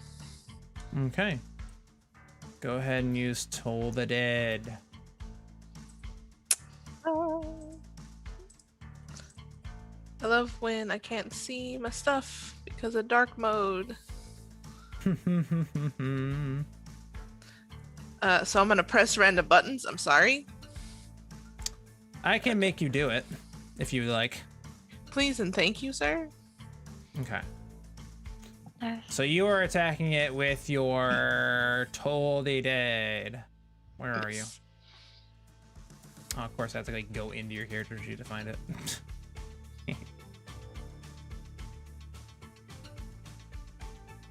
It's gonna be 1 necrotic damage against the wisdom saving throw for a roll of 7. But it has resistance to that damage type and it does nothing. So you go in to attack it and it just kind of like you hear the bell ringing, but nothing happened. I would be using radiant damage. Oh, you have. Oh, that's right. You have that option. So it did fail the saving throw.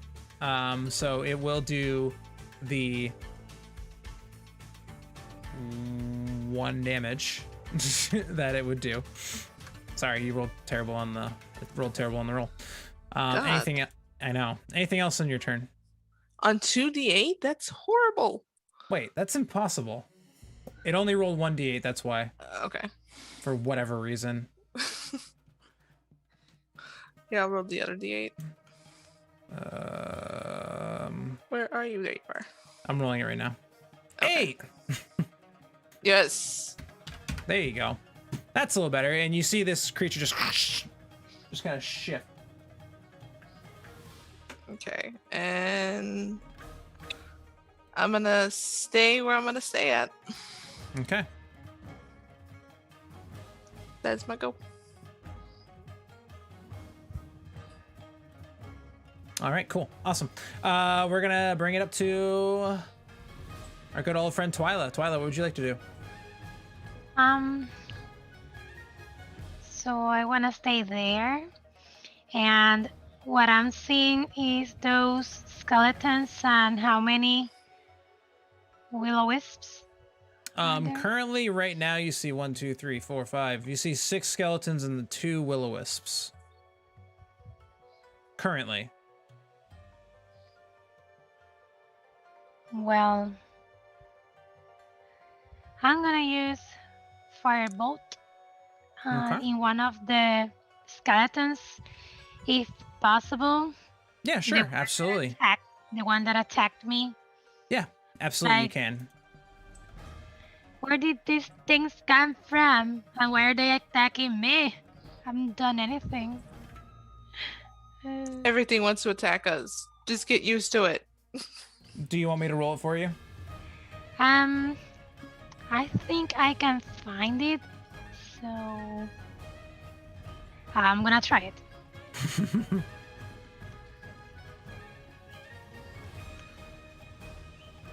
So I think I lied because I can't see it. I'm pressing some stuff, but I'm not sure if I did it okay. Here. Yep, there you go. 18 definitely hits. Go ahead and roll the damage. A normal hit. 9 points of fire damage. So you fire out that gout of flame and you actually hit this creature. Oops, that's the wrong one. No, that was the right one actually. For 9 points of damage. It's looking like it's pretty hurt.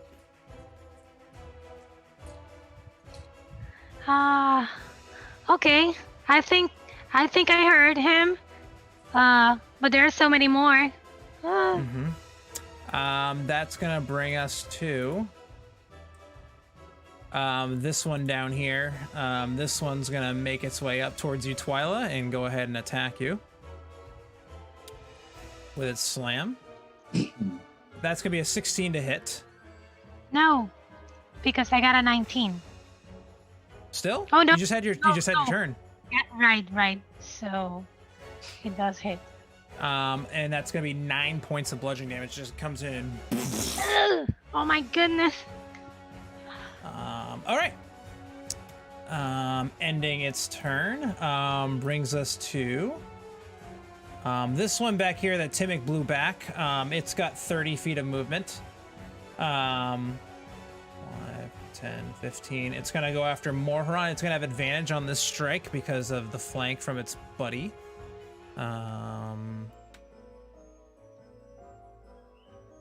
That's gonna be an 18 to hit, which does hit.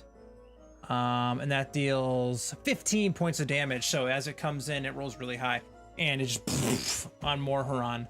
And he takes a pretty big chunk of damage. But he's doing okay. He's pretty hardy.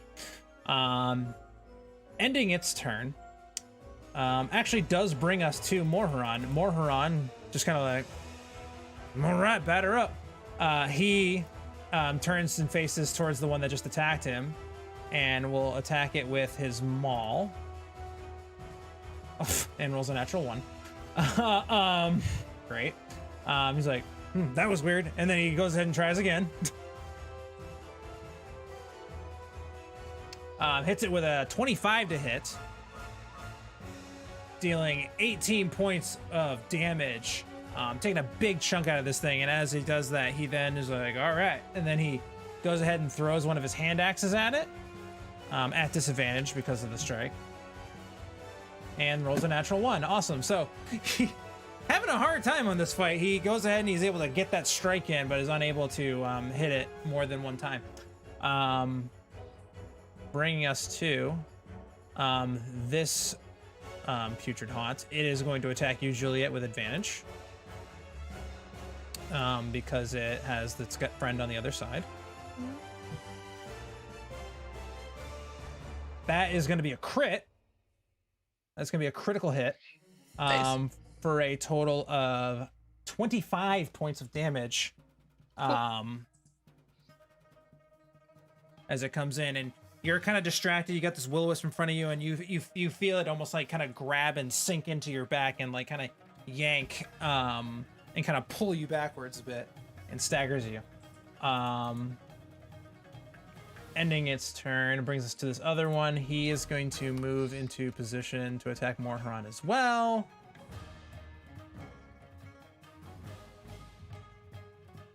Don't know why it just rolled at advantage. It says it misses. Yeah, it did miss. Okay, good. It rolled it right. So it comes in. He tries to hit Morharon, just kind of bashes him away. Ending its turn. At the top of the initiative order, you begin to notice more of these creatures coming into view. In fact, the stream could accidentally see all these guys by accident, but they now all come into view. These are the Putrid Haunts. More of them and more of the Willow Wisps, yeah. Cool.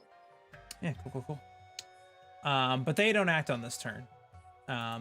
They come into view as they kind of crawl up out of the muck, and they just kind of like, it's almost like a giant mob of just like these skeletal zombies all coming after you. Bringing us to this Willow Wisp that you guys kind of blew back in some weird way. It moves in to attack Morharon with its shock at advantage. And it does hit for 2d8 lightning damage, doing a total of 8 damage as it kind of like floats into view. It's like as the lightning comes out of it. Ending its turn brings us to that Putrid Haunt. It's having some trouble, but it's going to try to move in on our friend Twyla here for an attack at advantage. And it's going to hit with a 16, dealing 19 points of damage. Rolled 2 8s as it comes in and just as Twyla's getting just battered around. She is currently at 8 HP. Ending her turn. Brings us to Timic. Where can I do the most damage?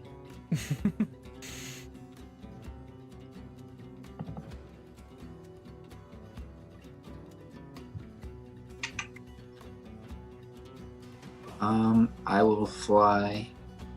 Oh.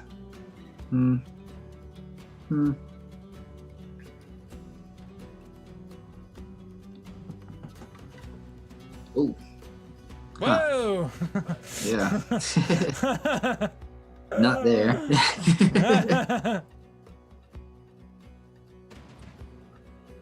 I'll go there. Okay. And I will tidal wave. I'm gonna yell out, please don't stay there. I want to cast a firestorm. Well, it's not letting me put down the It's because you have the measurement tool being used right now still. So, oh, sorry. I didn't know that was. I don't have it being used. No, Oh, that now was you're me. Now you. Oh, that was. Oh, it was Juliet. Oh, okay. I can't put down where I want to hit, but it's up to 30 feet long. 5, 10, 15, 20, 25, 30. So I can hit this whole. I can hit him all the way up to him and everything in between there. So it's in this 10-foot wide space here. Yeah, it would be this Putrid Haunt, So these the Willow Wisp, these 5. Haunt, and then the 2 above it. Okay, awesome. They'll have Go dexterity ahead. saving throw. Okay. Yeah. Actually, since you have that taken care of, I'll get the other area.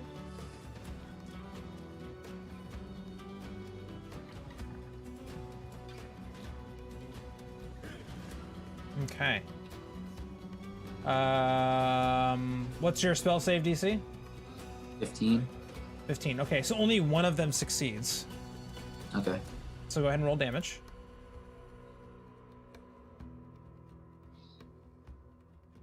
Jeez. Horrible rolls. 12? Jesus. Yeah, great. Awesome. Well, this one's gone. This one takes the full 12. So it's looking pretty hurt. And if they fail, they're also knocked prone. I think this one might have immunity being... yeah, it does. The Will-O-Wisp cannot be knocked prone. However, the other things can. So this is going to take 12 damage.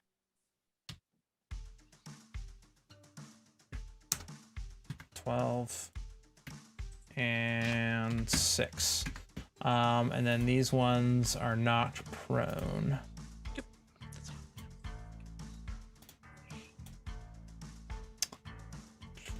Oh, that's not the right one. That's incapacitated. There we go. All right. Oh, Jesus.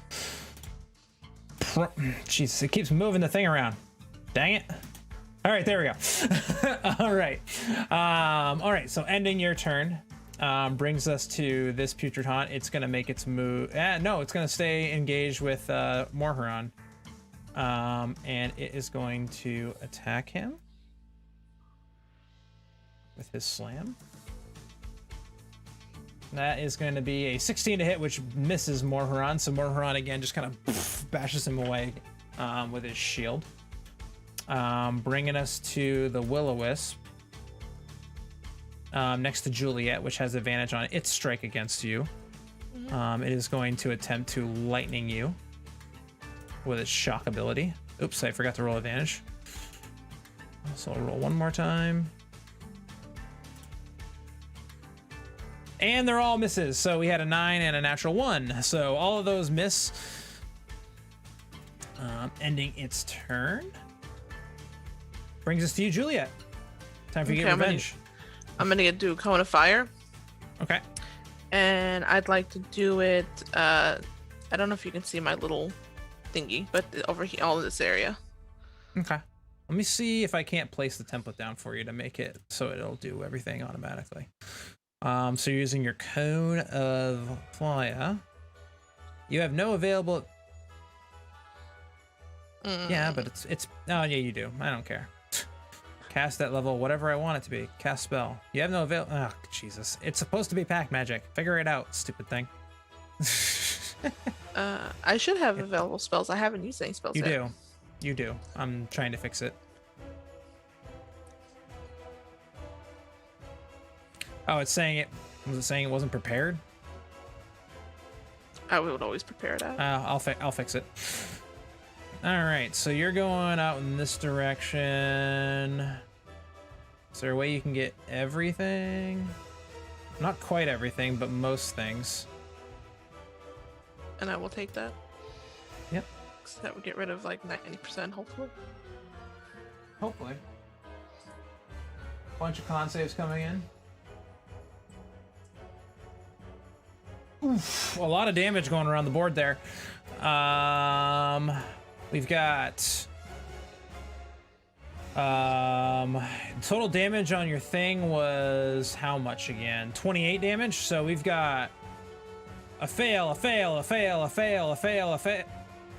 All of them failed except for one Putrid Haunt and one Willow Wisp passed, but the Willow Wisp do have resistance to fire damage, so they took half damage. Yeah. But they took a pretty good chunk though, so that did a lot. I have to like do your pact magic's funky because it thinks that you should be casting Cone of Fire with a 5th level spell slot, but you don't have any 5th level spell slots, but you have Cone of Fire because your patron really likes you. So it's a very interesting dilemma. All right. Anything else on your turn? That would be it. Okay. Twyla, it is your turn. So before I act, I wanted to ask, since Timika's in the air, if I cast like a big fireball, will it hit him? No. So I'm I'll gonna just move cast this. I'm gonna move this Fireball. token way over here for now. So fireball where? Where I can hit the most of those bastards who have me an 8 HP. Okay. Let's But I see. think- Fireball. So I would say, without hitting your friends, He's gonna be around here. I think. 1, 2, 3, 4, 5, 6, 7, 8, 9, 10, 11 versus... You can hit 11 if you go after the ones that Juliet already hit. Or you can get 1, 2, 3, 4, 5, 6, 7, 8, 9. You can get like 9 going the other direction. 1, 2, 3, 4, 5, 6, 7, 8, 9. Oh, you can get 10 going the other direction.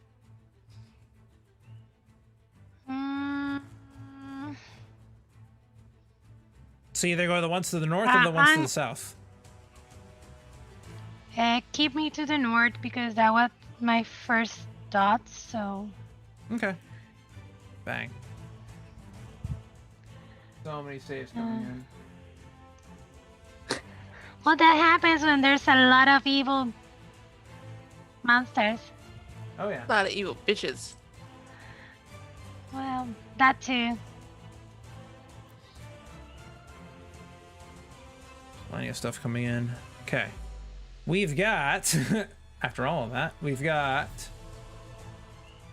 a fail with every Putrid Haunt failed except for one of them, and all 3 Will-O-Wisps succeed somehow. One Putrid Haunt, I've got to find him though because he's dead, is the one right next to you. And the rest are all alive and one's barely alive. They're all looking pretty beefy, like pretty. They're looking pretty bad. Let's put it that way. They're looking really bad. Anything else on your turn? So I got a question here. If I were to move, could I cast a that shield? Yeah, you could. Yeah, you could cast shield. Because you can use your reaction if you want to do that. If it does hit you. So I want to move around here. Around here. Or like Okay. one step. And if I see that he's gonna attack me, I'm gonna use shield. Okay. And I'm He gonna is tell Julie. He is gonna try to attack you. Before you use shield, see if he hits. He does hit. He hits with a 21. Yeah. What's your AC currently? 14? Yes. Okay. You can't get the 21. Shield won't. Yeah, you won't be able to get the 21. So, as you go to get out of his range, he does swipe at you. For 9 points of damage, putting you at 0. Juliet is Twyla is unconscious. But before I fall unconscious, I was gonna say to Juliet, like, I'm moving a bit because I'm really hurt. And now she knows how really hurt I was. Yep.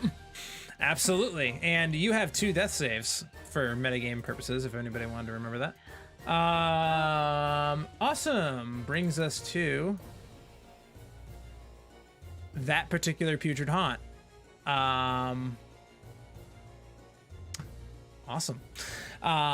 It is going to go ahead and grapple you, which you can't resist, and is going to attempt to start dragging you down into the muck. So you are, for the sake of purposes, you are in this position, and you are halfway into the muck right now. Me? That was me? Yep. It is dragging you down into the mud beneath.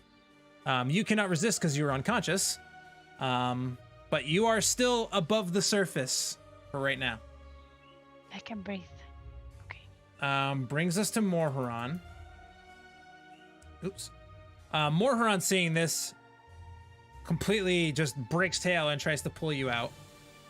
So he's going to move his way down there. He's going to take a bunch of attacks of opportunity trying to do so, but he doesn't care because he's a beast. First shock attack that is attempted misses him. A slam attack is attempted, also misses him, and another slam attack also misses him, so he doesn't care. And he is going to grab onto you and try to pull you out to keep you from going under. Actually, does he have anything that heals at all? If not, I would heal her on my turn. Yeah, he's gonna have to pull her out. So he's gonna get into a grappling contest with this thing. Yeah. So it's gonna be contested grapple checks between the two of them. I have to move somebody out of the way. Yeah, I gotta move you out of the way so I can make the grapple checks work. Both athletics checks. Morharon wins the contest with a 19, so he does pull you out from underneath the muck, and we'll say for the sakes of this, you were right there. He spends his entire turn doing that, and just is like, you ain't going down yet, and just kind of pulls you out from underneath the muck.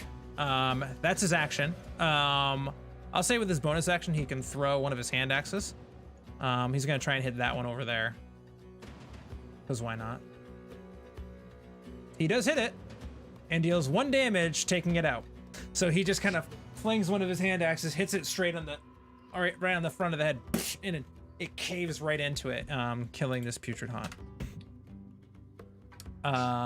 Ending his turn. Brings us to this one. This one is going to make its way down here and go after the big guy.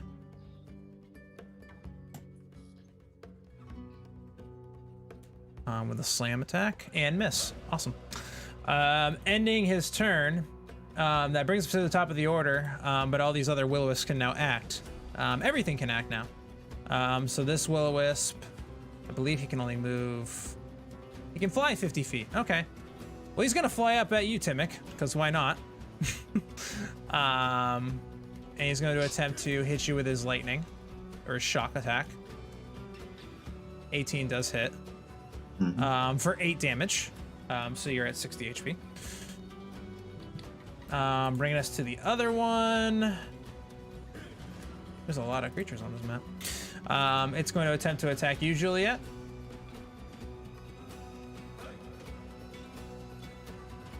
With a natural 20. For a critical hit. That's going to do 18 points of damage, leaving you at 15. Yep. All right. Ending its turn. Brings us to this Putrid Haunt that's struggling. But it is able to get within striking distance of you. To go ahead and slam attack you as well. That's going to be a 16 to hit. For 11 points of damage, leaving you at 4. Bring us to the next one. 5. Oops, that's the wrong one. 5, 10, 15, 20, 25, 30. It gets in range to attack Morharon. Or this attempt to. With a natural 1. Everything rolls a natural 1 against Morharon, apparently. Everyone's a natural 20 on me. Yeah, exactly. Crits on you. Nothing on him. Bring us to the next one. It's gonna stand up from prone, using half of its movement. But it can't really go much further. 5, 10. Oh, it can get close enough to try to drag Twyla back under. So it's gonna try Why? to. So with contested athletics checks again from the two of them.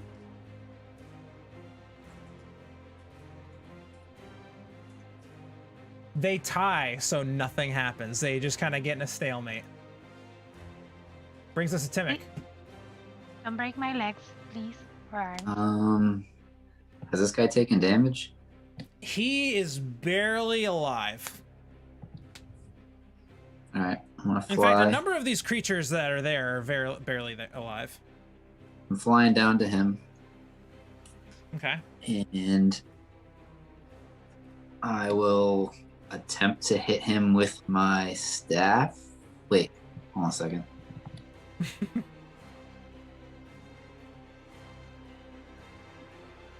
I can't do an action cantrip and then a bonus action spell, right? Yes, you can. You can do an action cantrip and a bonus action spell, yes. That is why they exist. Yeah. You can I mean- absolutely do that. People just do it differently, but I like that way better. All right, I'm going to. Oh yeah, you're technically not supposed to be able to cast 2 spells. I don't care. I say it's fair game. All right, I'm gonna do Primal Savagery. I'm gonna get down to him. Use Primal Savagery on him. Okay, what does that do? Channel Primal Magic to cause my, turn into a beast kind of. And I'll do Okay. acid damage. Hopefully that affects them. Yeah, that's a hard one to figure out, right? Probably missed anyways. 13? No, that actually meets its AC. Okay. And Its only immunities are poison damage. So your acid damage does the full effect, eliminating this creature. all right, and then I will use Healing Word. I think what is that, the bonus action one? Mhm. Yep. Yeah. So Healing Word on Twyla. Nice.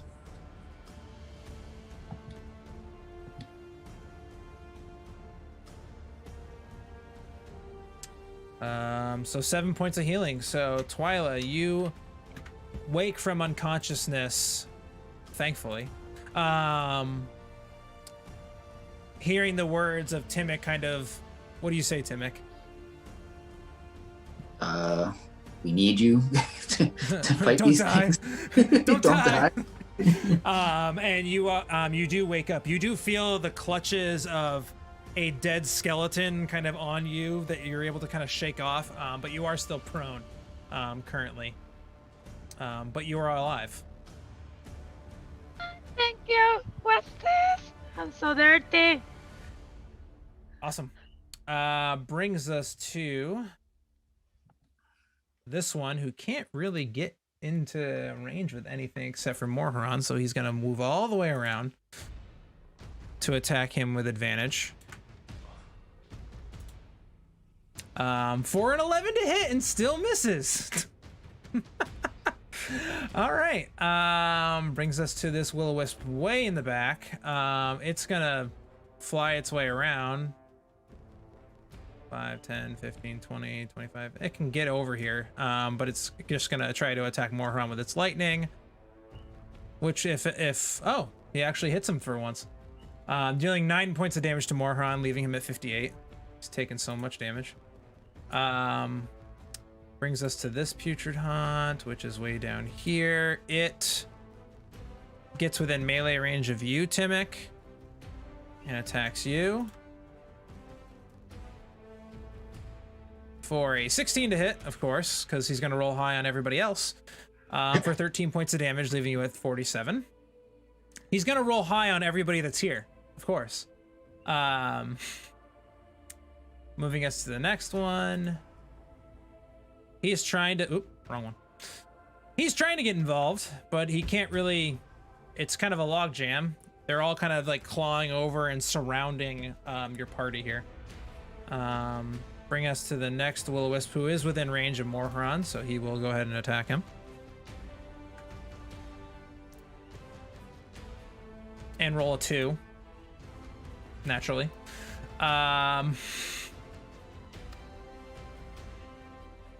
Brings us to this Willow Wisp. It's gonna move down and try to attack Timic, and watch, it's gonna hit because it's gonna roll like a fucking natural 20. No, rolled a 19, so close enough. For 11 points of damage, leaving you at 36. I'll use my reaction to Halo of Spores. Okay. Is that poison damage? I'm not sure. It's been a while since I've been in melee range. It should be poison, but I'm not sure.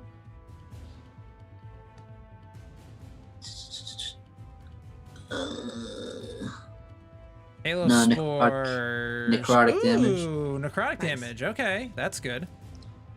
So So yeah, go ahead and roll necrotic damage. I believe it's how many It's a d4s? Constitution saving throw. Right. Should be automatic. It's only D4. Yeah, it's a 10, so he fails. There you go. Roll that D4. 4.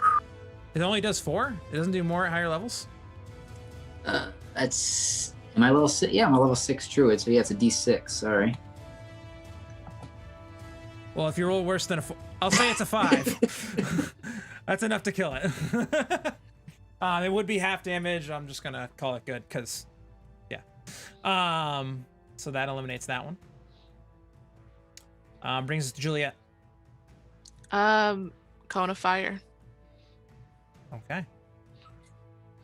I'd like, if I can, tell me how I can possibly get these, like all of these guys. You can get all but that one immediately to the right of you, but you can get all the other ones. And if I was to step into Maury's space to cast a spell, would it be an opportunity attack? Yes. Yeah, from two of the creatures up here.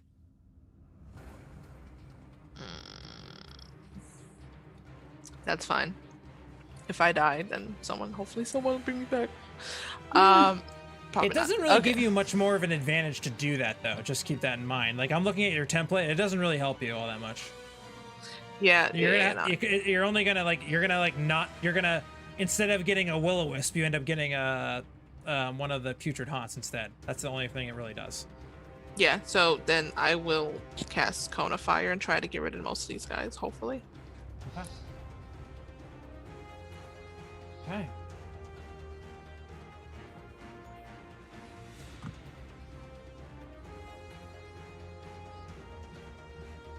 So many rolls. Looks like you got rid of a few of them by the looks of it. Let's see what the... Phew-wee! Okay, so... I can see how much damage I've done. Yeah, you did 34? Nice. So that eliminates a good chunk of these guys. This one, this one, this one, this one, this one, and that's it. So you got rid of almost all of them except for these three right here. As your final cone of fire bursts out from your hands, you're able to eliminate more of these undead creatures from existence. Anything else on your turn? To do any kind of like healing, it would be a full action, wouldn't it, right? Yeah. Yeah. To feed somebody a potion, yeah. For myself. You can eat. You can drink your own potion with a bonus action. Yes, I'm pretty. Don't we have potions? I feel like we took a potion. You do. Okay. Someone in your party does, but apparently you don't for whatever reason. But I'm pretty sure you're supposed to have one. I keep forgetting to put stuff into my inventory. So I would like to drink a healing potion. What level do we have? You have mundanes, so 2d4 plus 4. Okay. So. No. And then. Yeah, unfortunately, no Jody. He'll be back next time though. We are off next week, just to remind y'all. Of the press. Do you want me to roll it for you? I don't know what happened. Oh, that's okay. No, I got this. Hold on. Okay, that's 2d4. For some reason, it says minus 8. 2d4 minus 8. I don't know. It's you rolled 3 plus 4 is 7. You heal 7 hit points. Good enough. There, fixed it. Thank you. So you have 11 left. That's good. That works. Okay. All right, cool. Brings us to Twyla. Twyla, you are currently prone in this what is a glorified death circle here in the middle of this battlefield. Yeah. Yeah. Yeah, I don't even know what to hit because I would like to hit everything, but I feel like I'll kill everyone too. Do you want to stand up first? Yeah, okay, you'll stand up first. I think that's a good start. I want to see because you told me that there were a lot that were looking really, really hurt. So there's 2 above you that look pretty hurt. 3 in a line, basically, that look pretty hurt to you. There's another one over here, another one here, and then the 2 guys down here are all pretty hurt too. You could probably hit a fireball that would capture all of this 1, 2, 3, 4, 5, 6 guys down here without getting any of your friends. Otherwise, you'd have to get really creative anywhere else, unless you want to cast something else. I think that would be the best plan to use that fireball because I think the other one is gonna be too extreme. Okay. So I'm gonna cry like, oh, burn everyone.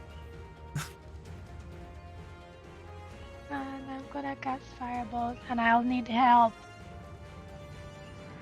Ooh, this is like a really tricky fireball to place. But I got I one. think it needs to like here, I guess, something like that. Oh yeah, it worked.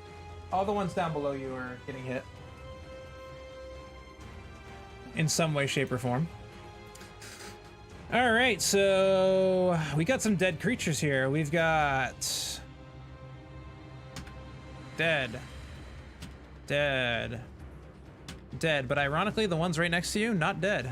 They're barely hanging on. Goodness. I need like a bonus action or something. You might have a potion on you. Maybe. Well, if your friends were nice enough to give you any. They weren't. Healing potion? Healing potions? Yeah. Yeah. I feel like we would have given her healing potions. Yeah, absolutely. Okay. Alright. Roll a d20, Juliet. Just roll a d20. Sure.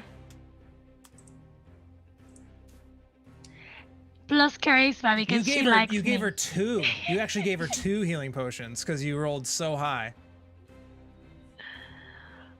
Okay. Thank you very much, Juliet. I needed this vodka shot. You're welcome. Of course, my healing potion is vodka. Yeah, of course it is. So that's gonna be 2d4 plus 4. I'll do that for you because it's easier for me to do it for you over on this side for this. Yeah, pretty average roll. So 8 points of healing. 8. Oh goodness, thank you. Twyla. That's your action, bonus action, unless you want to move out of range of all these guys and get attacks of opportunity, which I don't think you want to do. No, I learned because I'm not Mori. Okay. I'm not Mari. All right. This one comes in. Comes in to attack you. So that's going to be a 15 to hit you, Juliet, for 8 points of damage, leaving you down at 3, because of course it hits you. This one's going to attack Morharon for a 16 to hit, or 21 to hit, so it'll actually hit, dealing 7 points of damage, leaving him at 51. So he's taken so much damage. This one is coming towards you, Timic, because you're the closest thing I can see that it wants to eat. And that's also going to hit, of course, with a 14 to hit for 8 points of damage, leaving you at 28. Because the only people that get hit are the players that are here and not the players that are not, for whatever reason. I'm not bitter. Sound a little bitter. Yeah, a little bit. He's going to attack this one up here with his maul for a lot to hit and a lot of damage. It doesn't take it out yet, so he's going to attack again and roll a natural 1, obviously. And then for good measure, he's going to throw a hand axe at it and also miss. Well, he can't hit anything, and he also can't get hit, so there is that. Surge. Oh, yeah. He's a ghost. What Thank was you. that? I don't know what that was. I'm going to action surge, Maury says, because he totally knows what that is, and try to do all those things all over again. Now it's gone. That takes out this one. Yes, the animations are highly necessary. Oops, that's the wrong thing. Ignore that. He hit himself. Yeah, no, that's not how it works. Undo.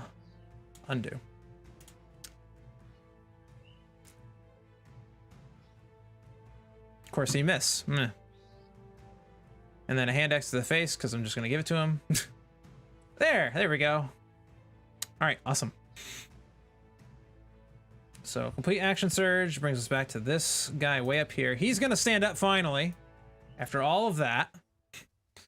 And 5, 10, 15, 20. He's just going to stick himself right in the middle of the fight.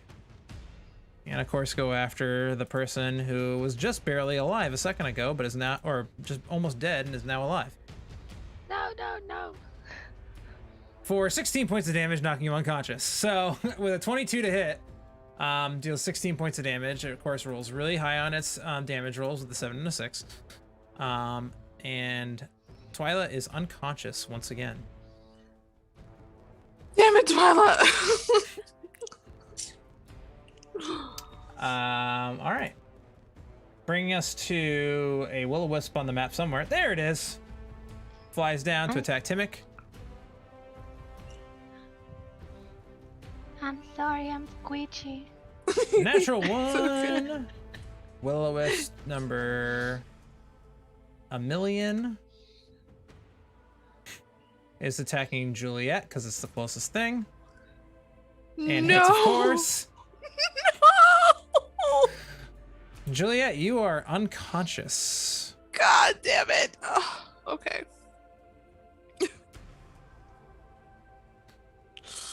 All right. This is going to be fun.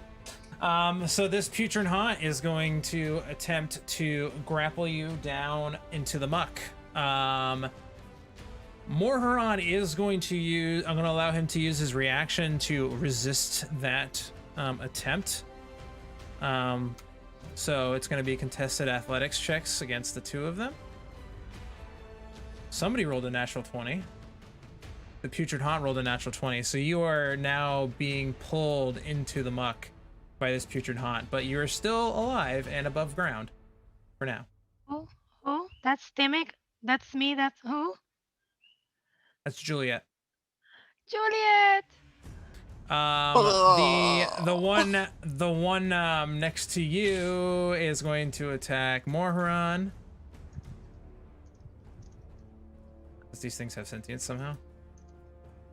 19 does hit him for a total of 14 damage, bringing him to 37.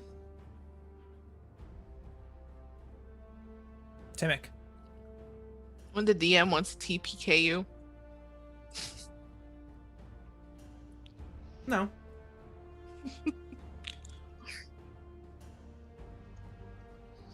I don't want to TPK you. Says nonchalantly. Thunderwave.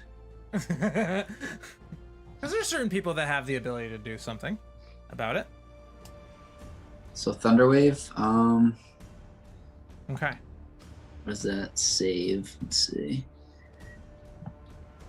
That is a Constitution saving throw.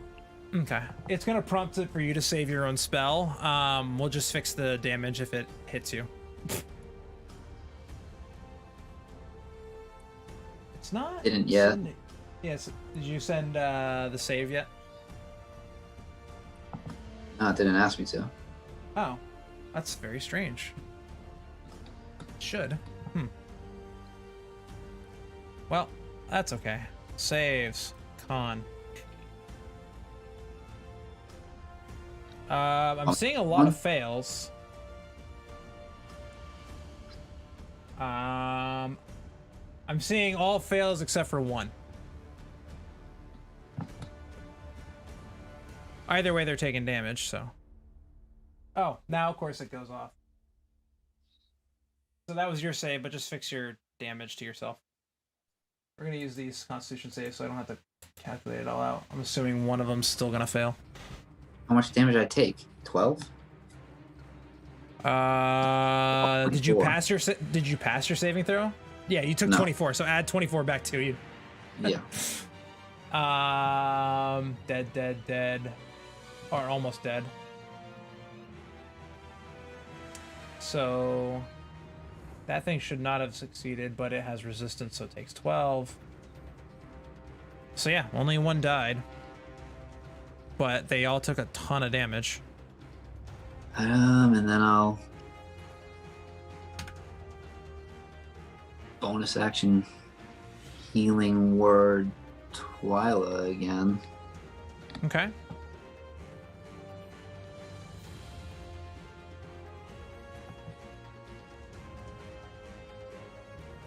All right, so 6 points of healing to you, Twyla, as you feel your breath come back to you, and Timic once again yells at you to stand back up again.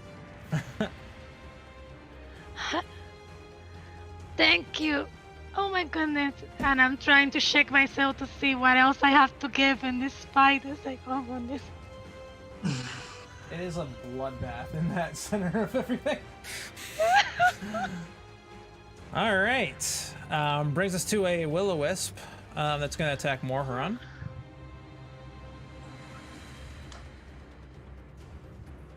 And of course hits. For 12 points of damage, bringing him to 25. Just want to double check. He doesn't have any resistances to anything, so okay. All right.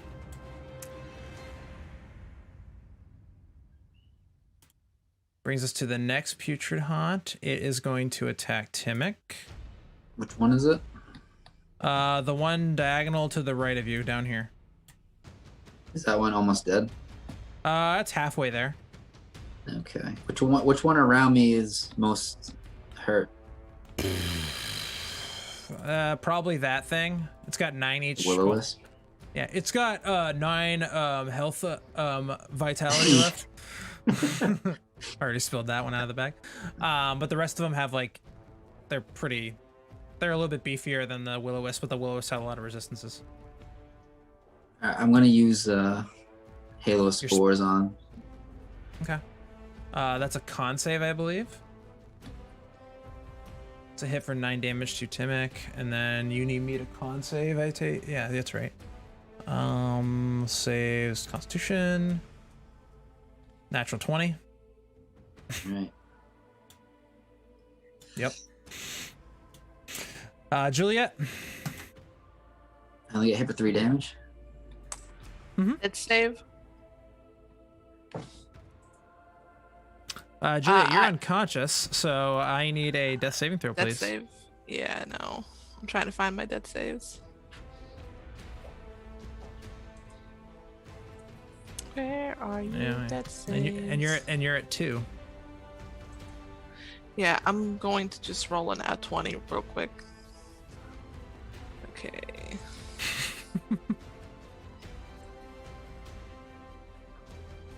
$11.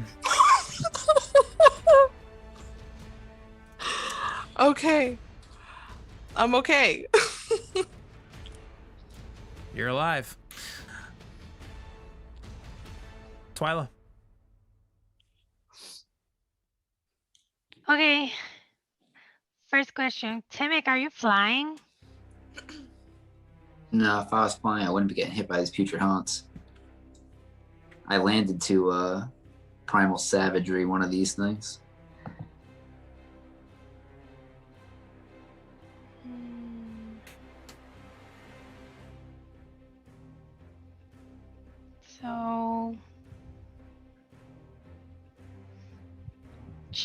So I'm gonna be like, Maury, do I take Juliet and run the hell out, or should I try it once more time because that's all I can do?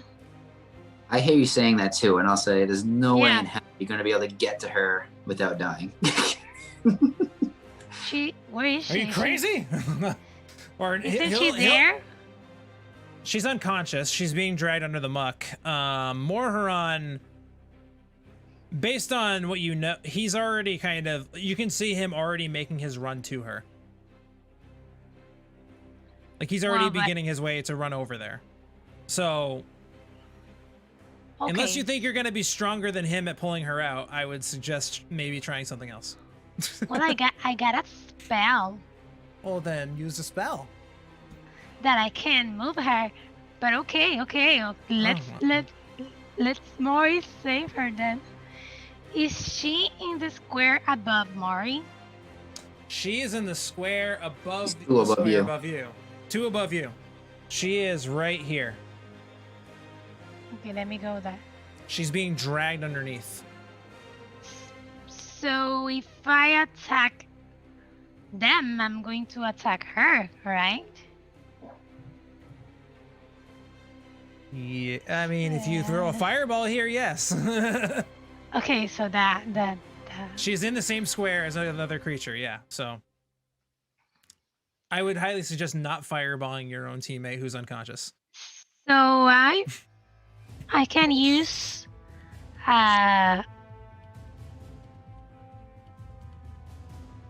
magic missiles. You know, You can do that. I'm trying to think real hard, like, the name of the spell is magic missile, right? Yes. Mhm. And I wanna use it in a higher level to attack more. Good. Are you And going to I'm use a going- 4th level spell slot to do it?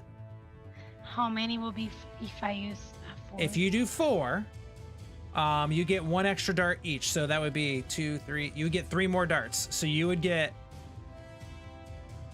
a total of 6 darts that are all a d4 plus 1 damage. So you have the possibility of taking out a few things, and they can, and they're auto hits.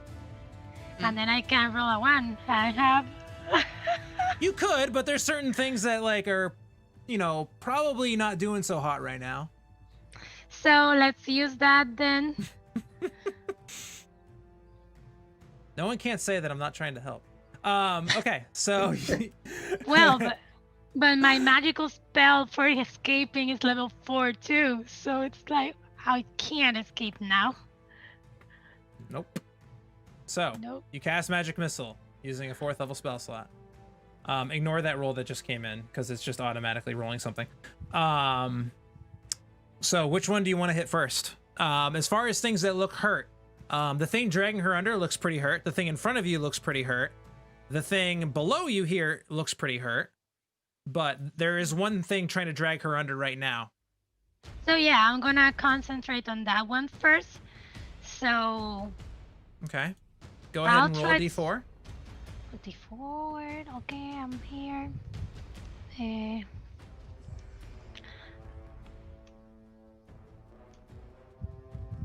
All right, so that's 4 points of damage. That's 4 points of damage. It is barely hanging on. So you have to use one more dart on it to take it out. Do it. Go. Okay. Good. You wasted the one on it. That's a good thing because it's dead now. Nice. Okay. It's gone now. So that's a relief. So you've still got another four more Four. darts to go. The one above you looks like it's on death's door. So I'm gonna hit those around me. Okay, so go ahead and Okay. roll a d4 for that one. It's dead. So that And one's the one gone. below. Nice. The one, And the one below you, me. and you still have 3 more darts. Which this one's also on death's door, so you roll anything, it's dead. So you have 2 more darts. So I'm gonna go and try to save Temek, but those look like really. So the weakest looking thing is that thing with 9 health potential vitality points. Willow That's Wisp. the will Yeah. or. So I'm gonna. Temek, I'm gonna try. Told you not to worry about me. You're the one that's healing me, of course. I need to worry about you. All right, so that is 5 points of damage to this one. I need It another is- 4. Let's go. Yeah, yeah.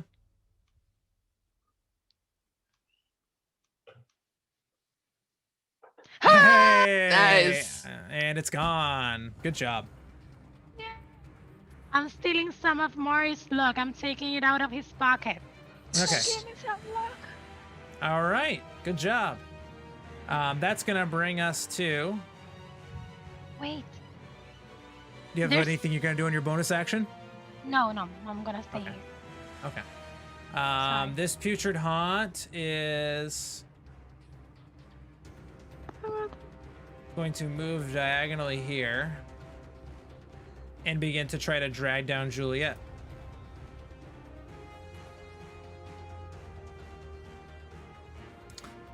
This Putrid Haunt there is going to attack Morharon. It will not get advantage because of the fact that it is the other one is actively doing something else that's not interacting with Morharon. Doesn't matter because it still rolled a 23 to hit. 18 plus 5 for 13 points of damage. Morharon has 12 hit points left. Brings us to this thing next to Timic. Is going to attack you, Timic.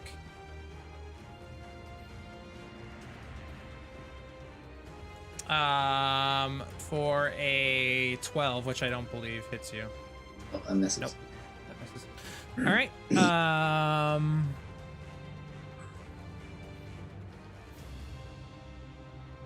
That's gonna bring us to Morharon. Morharon is going to. What is Morharon gonna do? Kill the thing in front of it. Well, he could do that, but he's thinking.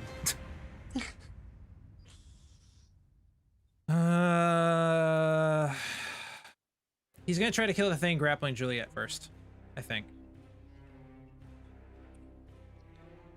I think that makes the most sense. So I'm gonna move Juliet out of the way for this.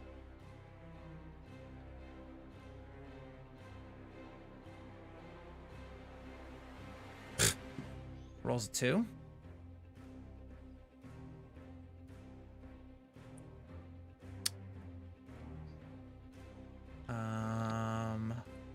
Sorry guys. Trying to figure out what's going on here. It froze for me for a second. There we go. Rolled a 13 to hit, which just barely hits.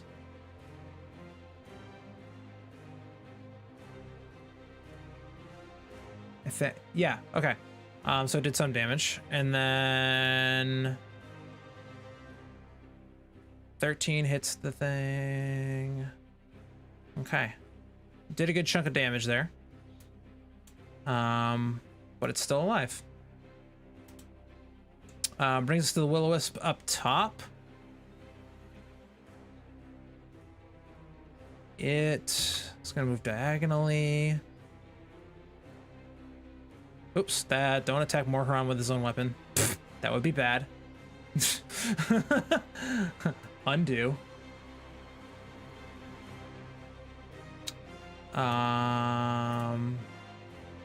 There we go. Natural. Oh, that's a 5. Not a natural one. Timic, your turn.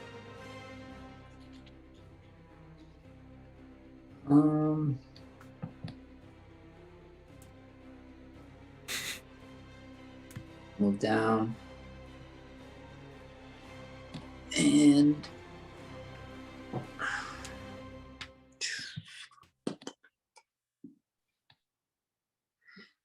guess I'll tidal wave across Okay. to get those 2. Okay. Place down the thing and then see if you can hit the attack button, because I think that's what kind of, or the roll thing is what prompts me to roll over in this side, I think.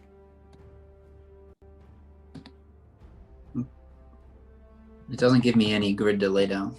Okay, that's weird. I'll have to mess with that later. It's a what save? Dex, I think. Yeah, I think so. Yeah, dex save. Okay. All fails. An 8 and a 3. For 22 points of damage. That's actually Why pretty is it halfway asking decent. me? It's asking me to do one. Oh, so it makes you roll the damage, and then it's I don't know what it's doing, but Why is it making me do a save? I didn't put it on me. it shouldn't. Ignore I it. just Well, closed it. roll it and then add your HP back if it's I just closed it. Okay.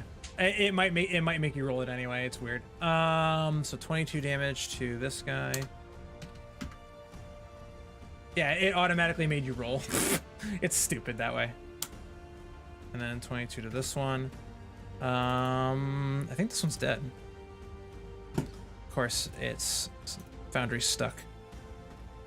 But it's dead. Yep. All right. I think it gave... There's no way for me to check it now. Ah, crap. Okay. Anyway. Brings us to... Where is it? Oh, this one... Wait, which one is it? It's not highlighting it for me, so I'm having an issue. It's this one. Okay. So the one to your right, Timic, is going to attack you. Mm-hmm. With a really crappy attack for an 8 to hit. That misses. Yep. See, like on the brink of death? Yeah. Alright, I'll use my Halo Spores, so con Okay. save. Okay. 17. Succeeds. Juliet. I'm gonna need a... I'll give you the option. Actually, no. Give me a death saving throw. You already rolled it once. I was gonna say you could give... I give you the option, I'll roll it, but I won't tell you the result. Oof. 6. You all notice nothing as Juliet slowly slides into the muck. Twyla.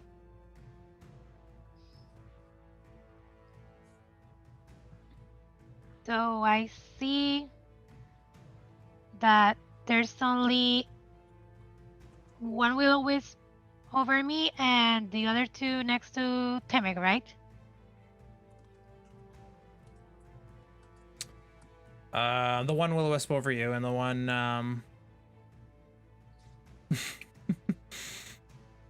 Well, I'm gonna attack those 2 Okay. with level 2 magic missile. So it's gonna be On those 4. 2? Yep. So roll a d4.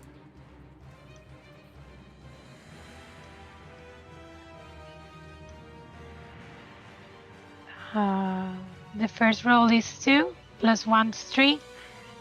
So it could be any of those. What'd you say the first one was? Well, any if you want the one above. Oh, so it's a 2 plus. Okay, so It's a total of just 3. it's just hanging on. And I'm gonna attack again. And it's Also- the same. They're both just barely hanging on. And I'm gonna keep attacking. Actually, I'll say that you killed this one in the off chance that you get something if you could roll a 4. Or if you roll a 3 or a 4. I'm gonna cast it in 2nd level. Yeah, I know. So So you have one more bolt left. Or 2 more bolts left. Okay. There you go. So- That one takes care of that one. And the last one. And then, yep, so your last magic missile goes to the thing above you.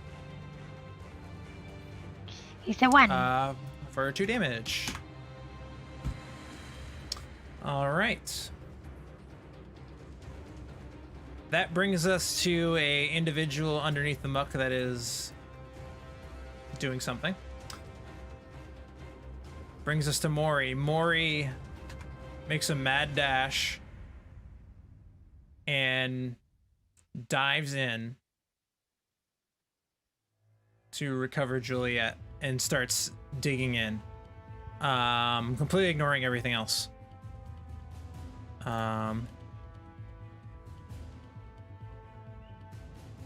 He is able to dive in and pull up both of you.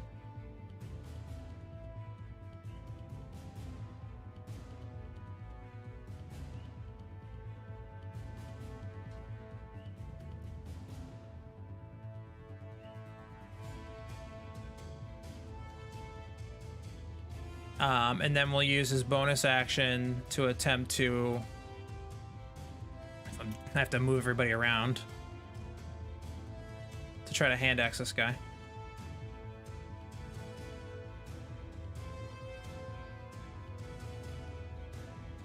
It does do damage.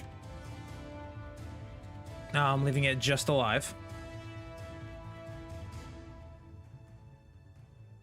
Brings us to the Willow Wisp. It's gonna attack you, Twyla, because you just attacked it. I'm gonna use shield. Well, let's see if you need it first. How's that sound? That's okay. I just A, call a it. 23 isn't gonna shield's not gonna help you, but you only did 3 damage to you, so you're still alive. I'm so happy. Tell me.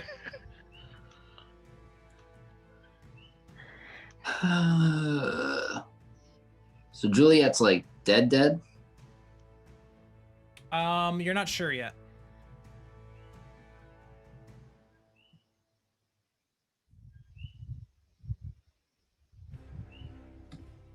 I'll cast Cure Wounds on her. Okay. Try to anyway. You reach out to cast Cure Wounds, and you feel the magic go in, and you try to make it take hold. I think I just cast it on myself. Yeah, you did. That's okay. Undo. There, I fixed it. Hate technology. Even in the future, nothing works. You throw your curative energies into Juliet, but it doesn't seem to take hold. Twyla.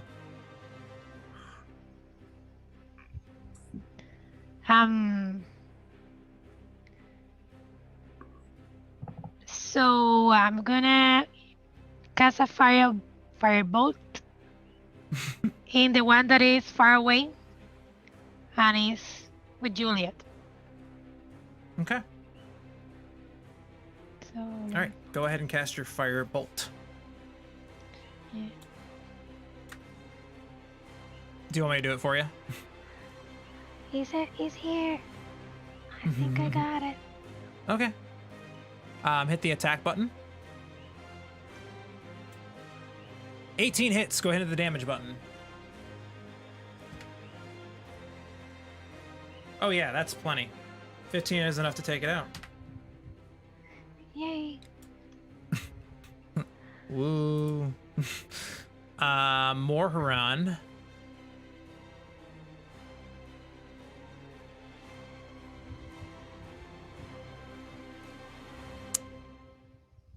Is going to attack the other creature. And while he does, he's like, stay away from her! But in his rage, he has issues trying to hit. He does finally hit the thing, dealing enough damage to take it out.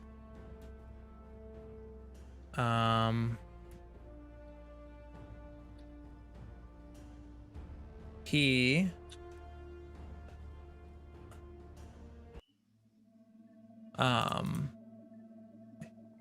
ended up using his second wind.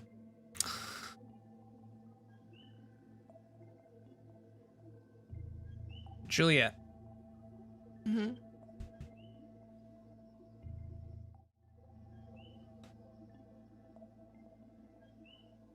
Your vision goes dark.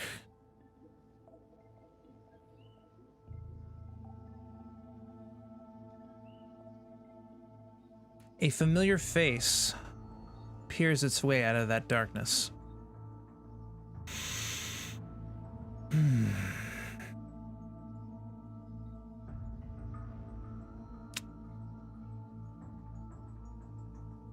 Thought you were made of tougher stuff than that. Can I talk or no? You can. I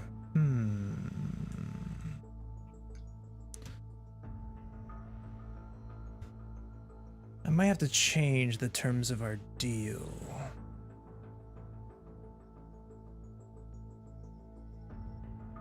Just take me.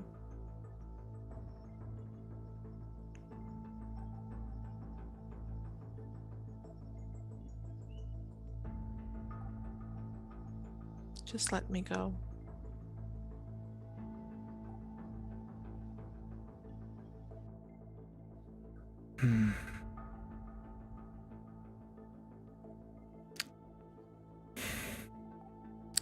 I guess I'll have to find a new champion.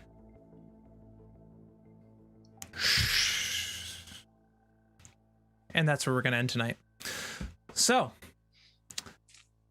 interesting. Thank you for sticking around, everybody that stayed with us all the way to the end. Congratulations to our friend, where did it go? Lunatic Design for winning the dice giveaway. This is probably a very poignant time for a week-long break in between sessions, given that we have some interesting developments here. So, I want to cry.